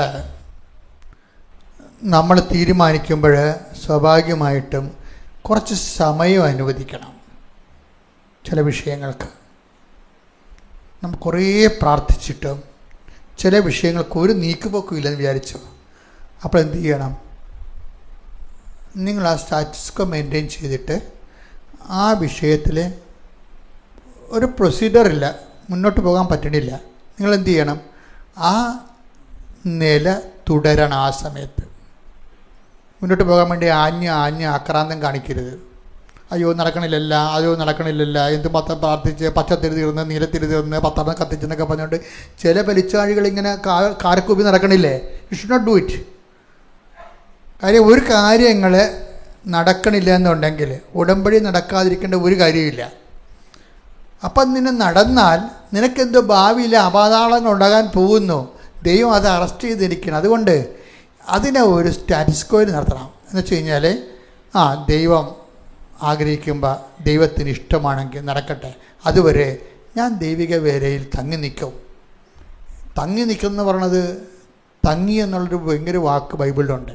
മർക്കോസ് 1:45. എന്നാൽ അവൻ പുറത്തു ചെന്ന് വളരെ കാര്യങ്ങൾ പ്രഘോഷിക്കാനും ഇത് പ്രസിദ്ധമാക്കാനും തുടങ്ങി. ഒരു കുഷ്ഠരോഗിയെ സുഖപ്പെടുത്തിയ കാര്യമാണ്. അവൻ കർത്താവാണ് സുഖപ്പെടുത്തിയെന്നൊക്കെ പറഞ്ഞ് കുളവാക്കി. അത് കാരണം കർത്താവിൻ്റെ എതിരാളികൾ ഈശോയെ തിരക്കി നടക്കാൻ തുടങ്ങി. ഭയങ്കര മോശമായ അന്തരീക്ഷം വന്നു. ആ മോശമായ അന്തരീക്ഷത്തിൽ ഈശോ എന്താ ചെയ്തെന്ന് നോക്കിയേ? തന്മൂലം പിന്നീട് പട്ടണത്തിൽ പരസ്യമായി പ്രവേശിക്കാൻ യേശുവിന് സാധിച്ചില്ല. അവൻ പുറത്ത് വിജന പ്രദേശങ്ങളിൽ തങ്ങി. അതായത് വിനാശത്തിന്റെ കൊടുങ്കാറ്റ് കടന്നു പോകുവോളൂ അവിടുത്തെ ചിറകിന്റെ കീഴിൽ ഞാൻ എന്നെ അഭയം നൽകിയെന്ന് പറഞ്ഞില്ലേ? വിജനപ്രദേശത്ത് തങ്ങിയെന്ന് പറയുമ്പോൾ നമ്മൾ ഓർക്കണത് എന്താണ്? ആ വിനാശത്തെ കൊടുക്കാറ്റെടുത്ത് ശ്രദ്ധിക്കട്ടെ. ഹല്ലേലൂയ, ഹല്ലേലൂയ, ഹല്ലേലൂയ, ഹല്ലേലൂയ, ഹല്ലേലൂയ. യേശുവേ നന്ദി. ഹല്ലേലൂയ, ഹല്ലേലൂയ, ഹല്ലേലൂയ, ഹല്ലേലൂയ, ഹല്ലേലൂയ. യേശുവേ ആരാധന. 57-ാം സങ്കീർത്തനം 1-ാം തിരുവചനം. സങ്കീർത്തനം 57:1. വിനാശത്തിന്റെ കൊടുങ്കാറ്റ് കടന്നു പോകുവോളം ഞാൻ അങ്ങയുടെ ചിറകിൻ കീഴിൽ ശരണം പ്രാപിക്കുന്നു. ഇതിന്റെ ഒരു വചനം തന്നെയാണ് മർക്കോസ്. വിനാശത്തിന്റെ കൊടുങ്കാറ്റ് വിനാശത്തിലൂടെ കടന്നു പോകുമ്പോൾ എന്താ ചെയ്യേണ്ടത്? അങ്ങയുടെ ചിറകിന്റെ കീഴിൽ ഞാൻ ശരണം പ്രാപിക്കുന്നു. അതുതന്നെയാണ് ഈശോ വിജനപ്രദേശത്ത് തങ്ങിയെന്ന് പറയണത്. വിജയപ്രദേശത്ത് പോയി കാറ്റുകൊണ്ടെന്നല്ല എൻ്റെ അർത്ഥം. ദൈവപിതാവിൻ്റെ ചിറകിൻ്റെ കീഴിൽ അഭയം പ്രാപിച്ചിരിക്കുക. ഒരു നടപടിയില്ല. ഇപ്പം നമ്മുടെ കയ്യിൽ നിന്ന് ചെക്ക്, നമ്മൾ എഴുതിയ ചെക്ക് കൈമോശം വന്നാൽ എന്തു ചെയ്യും? കിട്ടണം കൊണ്ട് ഒപ്പിട്ട് മേടിക്കത്തില്ലേ? ഇപ്പോഴൊന്നും പറ്റത്തില്ല. ഇപ്പോൾ ബാങ്കിൻ്റെ നിയമങ്ങളെല്ലാം മാറി വേറെ കുറച്ച് സ്കൂട്ടിനെയൊക്കെ ഉണ്ട്. പണ്ടങ്ങനെ ചെയ്യുമായിരുന്നു. പക്ഷേ ഉടനെ സ്റ്റോപ്പ് പേയ്മെൻ്റ് അടിക്കും നമ്മൾ ബാങ്കിൽ. ചെക്ക് കൈവശം അതിലുണ്ട്, ആ അക്കൗണ്ടിൽ നിന്ന് പണം പോകരുതെന്ന് സ്റ്റോപ്പ് ചെയ്യും. എന്ന് പറഞ്ഞ പോലെ തന്നെയാണ് നമുക്ക് എന്തെങ്കിലും ഒരു ഏടാകൂടത്തിലൂടെയാണ് പോണത്, ഒരു ചിന്തിച്ചിട്ടൊരു പദ്ധതി കിട്ടണില്ല, ഒരു പിടുത്തം കിട്ടണില്ല എന്ന് കണ്ടാൽ നമ്മൾ ഉടനെ ദൈവത്തെ ചിറകിലേക്ക് തങ്ങണം. പിന്നെ അതാണ് വിജയപ്രദേശ തങ്ങിയെന്ന് പറയണത്. ഇനി അതല്ല വഴിയെങ്കിൽ അത് തന്നെയാണ് വഴിയെന്ന് പറഞ്ഞ് കടുപിടുത്തം പിടിക്കരുത്. പല ആൾക്കാർക്ക് എനിക്ക് ആ ജോലി കിട്ടില്ലെങ്കിൽ വേറെ ജോലിയില്ല, എനിക്ക് കാനഡയിൽ പോയില്ലേ പിന്നെ എനിക്ക് പോകണ്ട, ഇങ്ങനെയൊക്കെ പറഞ്ഞുകൊണ്ടിരിക്കണ കാണാം. ഇത് ഇവർ ഉടമ്പടി എടുക്കരുത്. ഞാൻ ഉടമ്പടി എടുക്കരുതെന്നല്ല പറയണത്, നിങ്ങൾ ആലപ്പുഴ വരരുത്. ശരിക്കും പറഞ്ഞാൽ എന്ന് വെച്ചാൽ നിങ്ങളുടെ കയ്യിരിപ്പ് ദൈവത്തിന് പറ്റുന്നതല്ല. എനിക്ക് കാനഡയിൽ പോയില്ല പിന്നെ ഒരു രാജ്യത്തും പോകണ്ടെന്നാണ് പറയണത് അവൾ. എന്ത് ചെയ്യാനാണ്? അപ്പോൾ വീട്ടുകാർക്ക് മനസ്സിലാക്കണ്ടേ, ബോധം ഉണ്ടാകണ്ടേ? ഇവളുടെ ആരാണ്ട് ആൾക്കാർ കാനഡയിലുണ്ടെന്ന്, ഇവള് പോയാൽ നമ്മുടെ കുടുംബത്തിന് പ്രമാണം പോയി, കാശും പോയി, ഇവളെയും കിട്ടത്തില്ലെന്ന് ഉറപ്പല്ലേ? അല്ല പിന്നെ എന്തിനാണ് ഒരു രാജ്യത്ത് തന്നെ ഇങ്ങനെ സ്റ്റിക്ക് ചെയ്യേണ്ട കാര്യം? ജോലി കിട്ടിയാൽ പോരെ? അപ്പം ചില ആൾക്കാർക്ക് ചില വ്യക്തികൾ, ചില സ്ഥലങ്ങൾ, ചില ജോലികൾ സ്റ്റിക്ക് ഓൺ ചെയ്യും. അങ്ങനെ സ്റ്റിക്ക് ഓൺ ചെയ്താൽ അത് ദൈവഹിതമല്ല, നിനക്ക് പറ്റാത്തതാണെങ്കിൽ അത് നടക്കത്തില്ല. അപ്പോൾ എന്ത് ചെയ്യും? ഓപ്ഷൻ എടുക്കാൻ പഠിക്കണം. ബൈബിളിൽ ഓപ്ഷൻ ഇല്ലേ? എന്തുമാത്രം ഓപ്ഷനാണ് ഉള്ളത്. മർക്കോസ് എടുത്തേ, മത്തായി 2:12 എടുത്തേ, ശ്രുതിക്കട്ടെ. ഹല്ലേലൂയ ഹല്ലേലൂയ ഹല്ലേലൂയ ഹല്ലേലൂയ യേശുവേ നന്ദി. ഹല്ലേലൂയ ഹല്ലേലൂയ സ്തുതി ഈശ്വരാധന. മത്തായി 2:12 ഹെരോദസിന്റെ അടുത്തേക്ക് മടങ്ങിപ്പോകരുതെന്ന് സ്വപ്നത്തിൽ മുന്നറിയിപ്പ് ലഭിച്ചതനുസരിച്ച് അവർ മറ്റൊരു വഴിയെ സ്വദേശത്തേക്ക് പോയി. അപ്പൊ ഹെരോദസിന്റെ അടുത്ത് പോകരുതെന്ന് പറഞ്ഞാൽ ആ വഴി തന്നെ പോകത്തുള്ളതെന്ന് പറഞ്ഞ് നമ്മൾ മസിൽ പിടിക്കേണ്ട വല്ല കാര്യമുണ്ടാ? അടുത്ത ഓപ്ഷൻ എടുത്ത് പോയേക്കണം. നമുക്ക് മുന്നോട്ട് പോകണ്ടേ?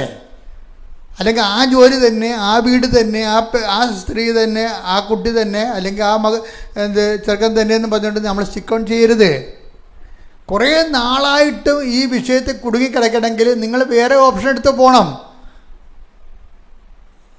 അപ്പം നിങ്ങൾക്ക് ദുരഭിമാനമായിട്ടോ ഞാൻ ഇത്രയും നാൾ വേസ്റ്റായി പോയാലും എൻ്റെ സമയം ആ കുറേ കാര്യങ്ങൾ വേസ്റ്റായി പോകും. അതിന് ഞാൻ ഇത്രയും വേസ്റ്റായപ്പോൾ ദൈവം എനിക്ക് തരേണ്ടതല്ലേ? അങ്ങനെ ദൈവത്തിനെ കയറി തോക്കിൻ്റെ കത്ത് കയറി ഉപയോഗിക്കേണ്ട കാര്യമില്ല. എളിമപ്പെടണം. അഹങ്കാരികളെ അങ്ങനെ ചോദിക്കത്തുള്ളൂ. ദൈവം എപ്പോഴും ചെയ്യുന്ന രീതി അതാണ്. ഒരു സാധനം സ്റ്റക്കായി കഴിഞ്ഞാൽ പിന്നെ എന്താണ്? അടുത്ത ഓപ്ഷൻ എടുത്ത് പോകണം. നിങ്ങൾ 9:56 സുവിശേഷം ശ്രുതിക്കട്ടെ. ഹല്ലേലൂയ ഹല്ലേലൂയ ഹല്ലേലൂയ ലൂക്കാ 9:56 അവർ മറ്റൊരു ഗ്രാമത്തിലേക്ക് പോയി. ഇവിടെ എന്താ പ്രശ്നം? ഇവിടെ ഈശോനെ അപ്പോസ്തലന്മാരെ ഈശോ രണ്ടുപേരെ പറഞ്ഞു വിട്ട് സമറിയയിലൂടെ പോകാൻ, രാത്രി കിടക്കേണ്ട സ്ഥലം ഒരുക്കാൻ വേണ്ടി. അവിടെ ചെന്നപ്പോൾ സമറിയാർ ഭയങ്കര പുലിവാലും അടിപിടി അക്രമം കൊലപാതകം വരെ എത്തണം. ഇവരുമായിട്ട് ഭയങ്കര ബോൾത്തായി. അപ്പോഴേ ഇവർക്ക് അങ്ങോട്ട് തന്നെ പോകണം. ആർക്കാണ്? ഫസ്റ്റ് പാർട്ടിയാണ് കൂടെ കൂടിയിരിക്കണത്, യാക്കോബും യോഹന്നാനും. പണ്ടത്തിൻ്റെ പേര് ഇടിവെട്ടെന്ന പേര്, ഇടിവെട്ട് പാർട്ടിയായത്. പിന്നെയാണ് ഇവനൊക്കെ മര്യാദക്കായത്. ആദ്യകാലങ്ങളൊക്കെ സ്വന്തം സ്വഭാവമായിരുന്നു ഉണ്ടായിരുന്നത്. പൊനേർഗസ്, ഇടിനാഥത്തിൻ്റെ പുത്രന്മാർ യാക്കോബും യോഹന്നാനും ഫസ്റ്റ് പാർട്ടിയാണ്. ഇവർക്ക് പറ്റിയൊരു തള്ളമുണ്ട്, അത് ശബദി പുത്രന്മാരുടെ അമ്മ. ഇവർക്ക് പറ്റിയ ആൾക്കാരുണ്ട്. അമ്മയും മക്കളും കൂടി ഒരു സ്വഭാവമാണ്. ഒരിടത്ത് കൂടി പോയാൽ അങ്ങനെ കൂടിയേ പോകത്തുള്ളൂ, അല്ലെങ്കിൽ പിന്നെ പോകണ്ടെന്നുള്ള ഐഡിയയാണ്. അപ്പോൾ ഈശോ പറഞ്ഞ് എന്ത് സ്പിരിറ്റാണ് നിങ്ങൾക്കുള്ളത് എന്ന് ചോദിച്ചിട്ട് പറയും അവൻ ഡീവിയേറ്റ് ചെയ്ത് മറ്റൊരു ഗ്രാമത്തിലേക്ക് പോയി. അത് ആ വിഷയം ക്ലോസ് ചെയ്യണം. കണ്ടില്ലേ? അതാണ് കർത്താവിൻ്റെ ഒരു നിലപാടെന്ന് പറയുന്നത്. You should stick on to this person or a place, അല്ലെങ്കിൽ ജോലി. നിങ്ങൾ ഡീവിയേഷൻ എടുത്ത് പോകണം. ഡീവിയേഷൻ എടുക്കുന്ന എളിമയാണ് ശരിക്കും. മറ്റേ സ്റ്റിക്ക് ഓൺ ചെയ്യുന്ന അഹങ്കാരമാണ്. ഉടമ്പടിക്കത് പറ്റത്തില്ല. ഓക്കെ അല്ലേ?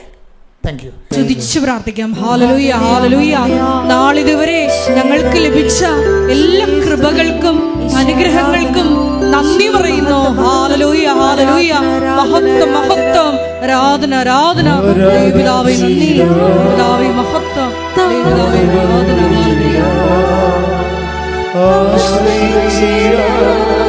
ദിവ്യകാരുണ്യത്തെ ആരാധിച്ചിടാം, താഴ്വണങ്ങിടാം, ആശ്രയിച്ചിടാം ദിവ്യകാരുണ്യത്തെ. സ്തുതിച്ച് പ്രാർത്ഥിക്കാം. ഹല്ലേലൂയ, ഹല്ലേലൂയ, ഹല്ലേലൂയ. ദിവ്യകാരുണ്യനാഥ, മരിയൻ ഉടമ്പടിയെടുത്ത് പ്രാർത്ഥിക്കുന്ന ഞങ്ങളുടെ കുടുംബങ്ങളെ വിശുദ്ധീകരിക്കണമേ എന്ന് പ്രാർത്ഥിക്കുന്നു, ശക്തീകരിക്കണമേ എന്ന് പ്രാർത്ഥിക്കുന്നു, ആത്മാവാൽ വഴി നടത്തണമേ എന്ന് പ്രാർത്ഥിക്കുന്നു, വലിയ വലിയ സാക്ഷികളാക്കി നിർത്തണമേ എന്ന് പ്രാർത്ഥിക്കുന്നു. Hallelujah, hallelujah. ദൈവപിതാവേ നന്ദി, ദൈവപിതാവേ മഹത്വം, ദൈവപിതാവേ ആരാധന.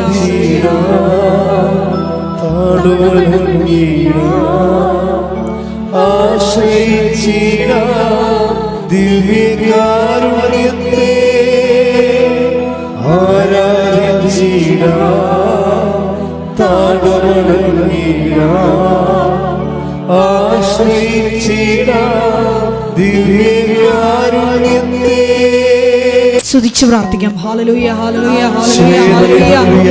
ഒരിക്കൽ കൂടി നാളിതുവരെ കൃപാസനത്തിൽ വന്ന് മരിയൻ ഉടമ്പടിയെടുത്ത് പ്രാർത്ഥിച്ചു പോയിട്ടുള്ള മുഴുവൻ മക്കളെയും, ഓൺലൈനായി ഉടമ്പടിയെടുത്ത് പ്രാർത്ഥിക്കുന്ന മക്കളെയും, ലൈറ്റ് ക്യാൻഡിൽ പ്രയർ വഴിയായിട്ടും അവർ ഡെയിലി ബ്രെഡ് പ്രാർത്ഥനയിലൂടെയും എല്ലാം തങ്ങളുടെ നിയോഗങ്ങൾ സമർപ്പിക്കുന്ന ഓരോ മക്കളുടെയും വ്യക്തിപരമായ ആവശ്യങ്ങളെ ഞങ്ങൾ ഈ അൾത്താരയിൽ സമർപ്പിച്ച് പ്രാർത്ഥിക്കുന്നു. ഏറെ പ്രത്യേകമായിട്ട് ജീവിത ദുരിതങ്ങളിലൂടെ കടന്നു പോകുന്ന മക്കളുടെ പ്രത്യേകമായ നിയോഗങ്ങളെ ഈ അൾത്താരയിൽ സമർപ്പിച്ച് പ്രാർത്ഥിക്കുന്നു. ഗുരുതരമായിട്ടുള്ള രോഗാവസ്ഥകളിലൂടെ കടന്നു പോകുന്ന മക്കളെ ഈ അൾത്താരയിൽ സമർപ്പിച്ച് പ്രാർത്ഥിക്കുന്നു. കടഭാരത്താൽ വലയുന്നവരെയും, ജോലി ഇല്ലാതെ വിഷമിക്കുന്നവരെയും, വിവാഹബന്ധം പിരിഞ്ഞു നിൽക്കുന്നവരെയും, മക്കളില്ലാതെ വിഷമിക്കുന്ന ദമ്പതികളെയും, കുഞ്ഞുങ്ങൾ മക്കളെയും പ്രത്യേകമായിട്ട് സമർപ്പിച്ച് പ്രാർത്ഥിക്കുന്നു. ഈശോയുടെ ശക്തി എല്ലാ മേഖലകളിലും ഈ ആരാധനയുടെ യോഗ്യതയാൽ പ്രകടമാക്കണമേ എന്ന് പ്രാർത്ഥിക്കുന്നു. കൃപാസനത്തിൽ നടന്ന പരിശുദ്ധ അമ്മയുടെ പ്രത്യക്ഷീകരണ സ്ഥിരീകരണത്തിനായി മക്കളുടെ നിയോഗങ്ങളെ ഏറ്റെടുക്കണമേ എന്ന് പ്രാർത്ഥിക്കുന്നു. ഹല്ലേലൂയ, ഹല്ലേലൂയ, ഹല്ലേലൂയ. മഹത്വം, മഹത്വം, ആരാധന, ആരാധന. ഹല്ലേലൂയ, ഹല്ലേലൂയ, ഹല്ലേലൂയ. നമുക്ക് എല്ലാവർക്കും എഴുന്നേറ്റ് നിന്നുകൊണ്ട് കരങ്ങളടിച്ചുകൊണ്ട് ദൈവസ്നേഹത്തോടെ സന്തോഷത്തോടെ ദൈവത്തെ മഹത്വപ്പെടുത്തി ഗായക സംഘത്തോട് ചേർന്നുകൊണ്ട് പാടി പ്രാർത്ഥിക്കാം. ഇത്രത്തോളം ജയം തന്ന ദൈവത്തിനു സ്തോത്രം, ഇതുവരെ കരുതി രക്ഷകനു സ്തോത്രം. ദൈവത്തിനു സ്തോത്രം, ഇതുവരെ കരുതി രക്ഷകനു സ്തോത്രം. ഇനിയും കൃപ തോന്നി കരുതിടണേ, ഇനിയും നടത്തണേ തിരുഹിതം. ഇനിയും കൃപ തോന്നി കരുതിടണേ, ഇനിയും നടത്തണേ തിരുഹിതം. ഇത്രത്തോളം ജയം തന്ന ദൈവത്തിനു സ്തോത്രം, ഇതുവരെ കരുതി രക്ഷകനു സ്തോത്രം. ഇനിയും കൃപ തോന്നി കരുതിടണേ, ഇനിയും നടത്തണേ തിരുഹിതം. ഇനിയും കൃപ തോന്നി കരുതിടണേ, ഇനിയും നടത്തണേ തിരുഹിതം.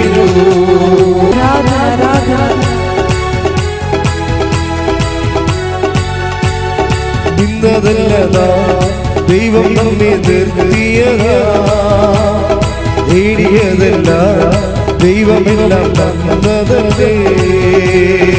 ഇന്നതല്ലതാ ദൈവം നമ്മെ നിർത്തിയതാ, നേടിയതല്ല ദൈവമെല്ലാം തന്നതല്ലേ. ഉച്ചത്തിൽ ചെയ്ത് പാടാം. ഇന്നതല്ലതാ ദൈവം നമ്മെ നേടിയതല്ല ദൈവമെല്ലാം തന്നതല്ലേ. നടത്തിയ വിധങ്ങളെ ഓർത്തിടുമ്പോൾ നന്ദിയോടെ നാദം സ്തുതി പാടിടാം.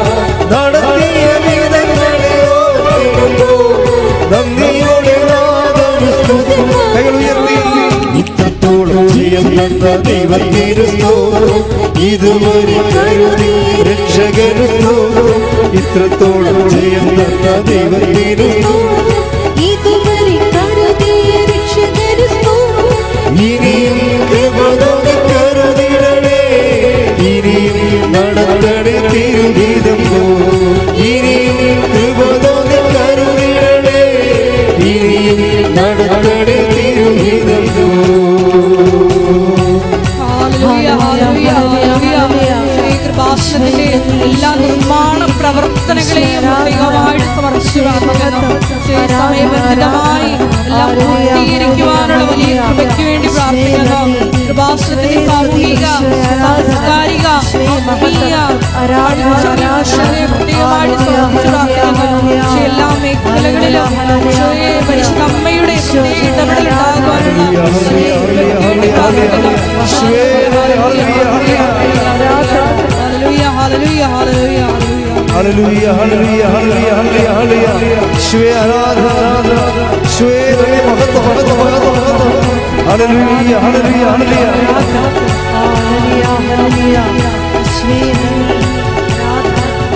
കർത്താവിന്റെ ഉന്നതമായ നാമത്തിന് സ്തോത്രം ചെയ്യുന്നു. കർത്താവേ, നിന്റെ വിശുദ്ധ പൗരോഹിത്യത്തെ മഹത്വപ്പെടുത്തണമേ.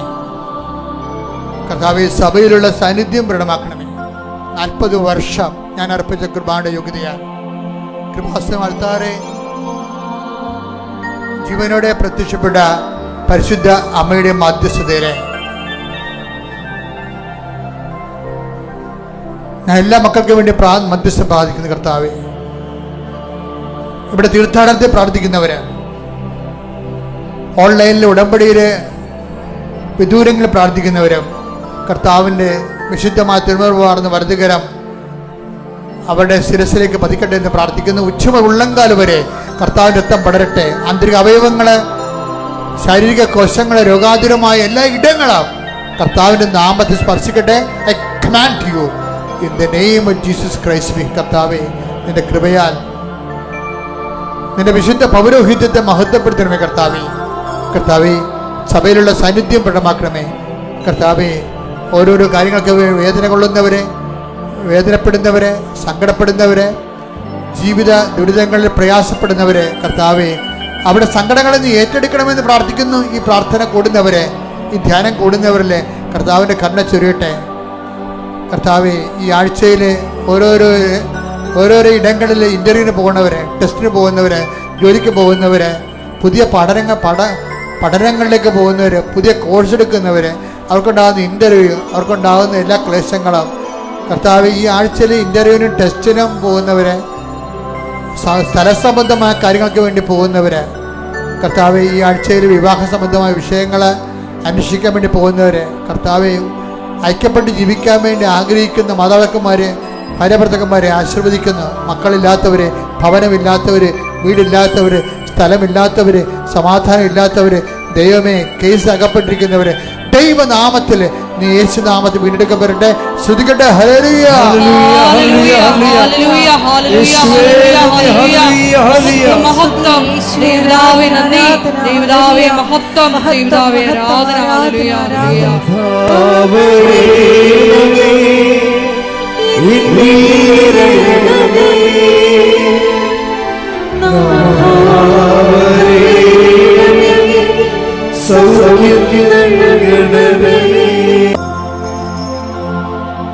പരിശുദ്ധ പരമ പരിശുദ്ധ പരമ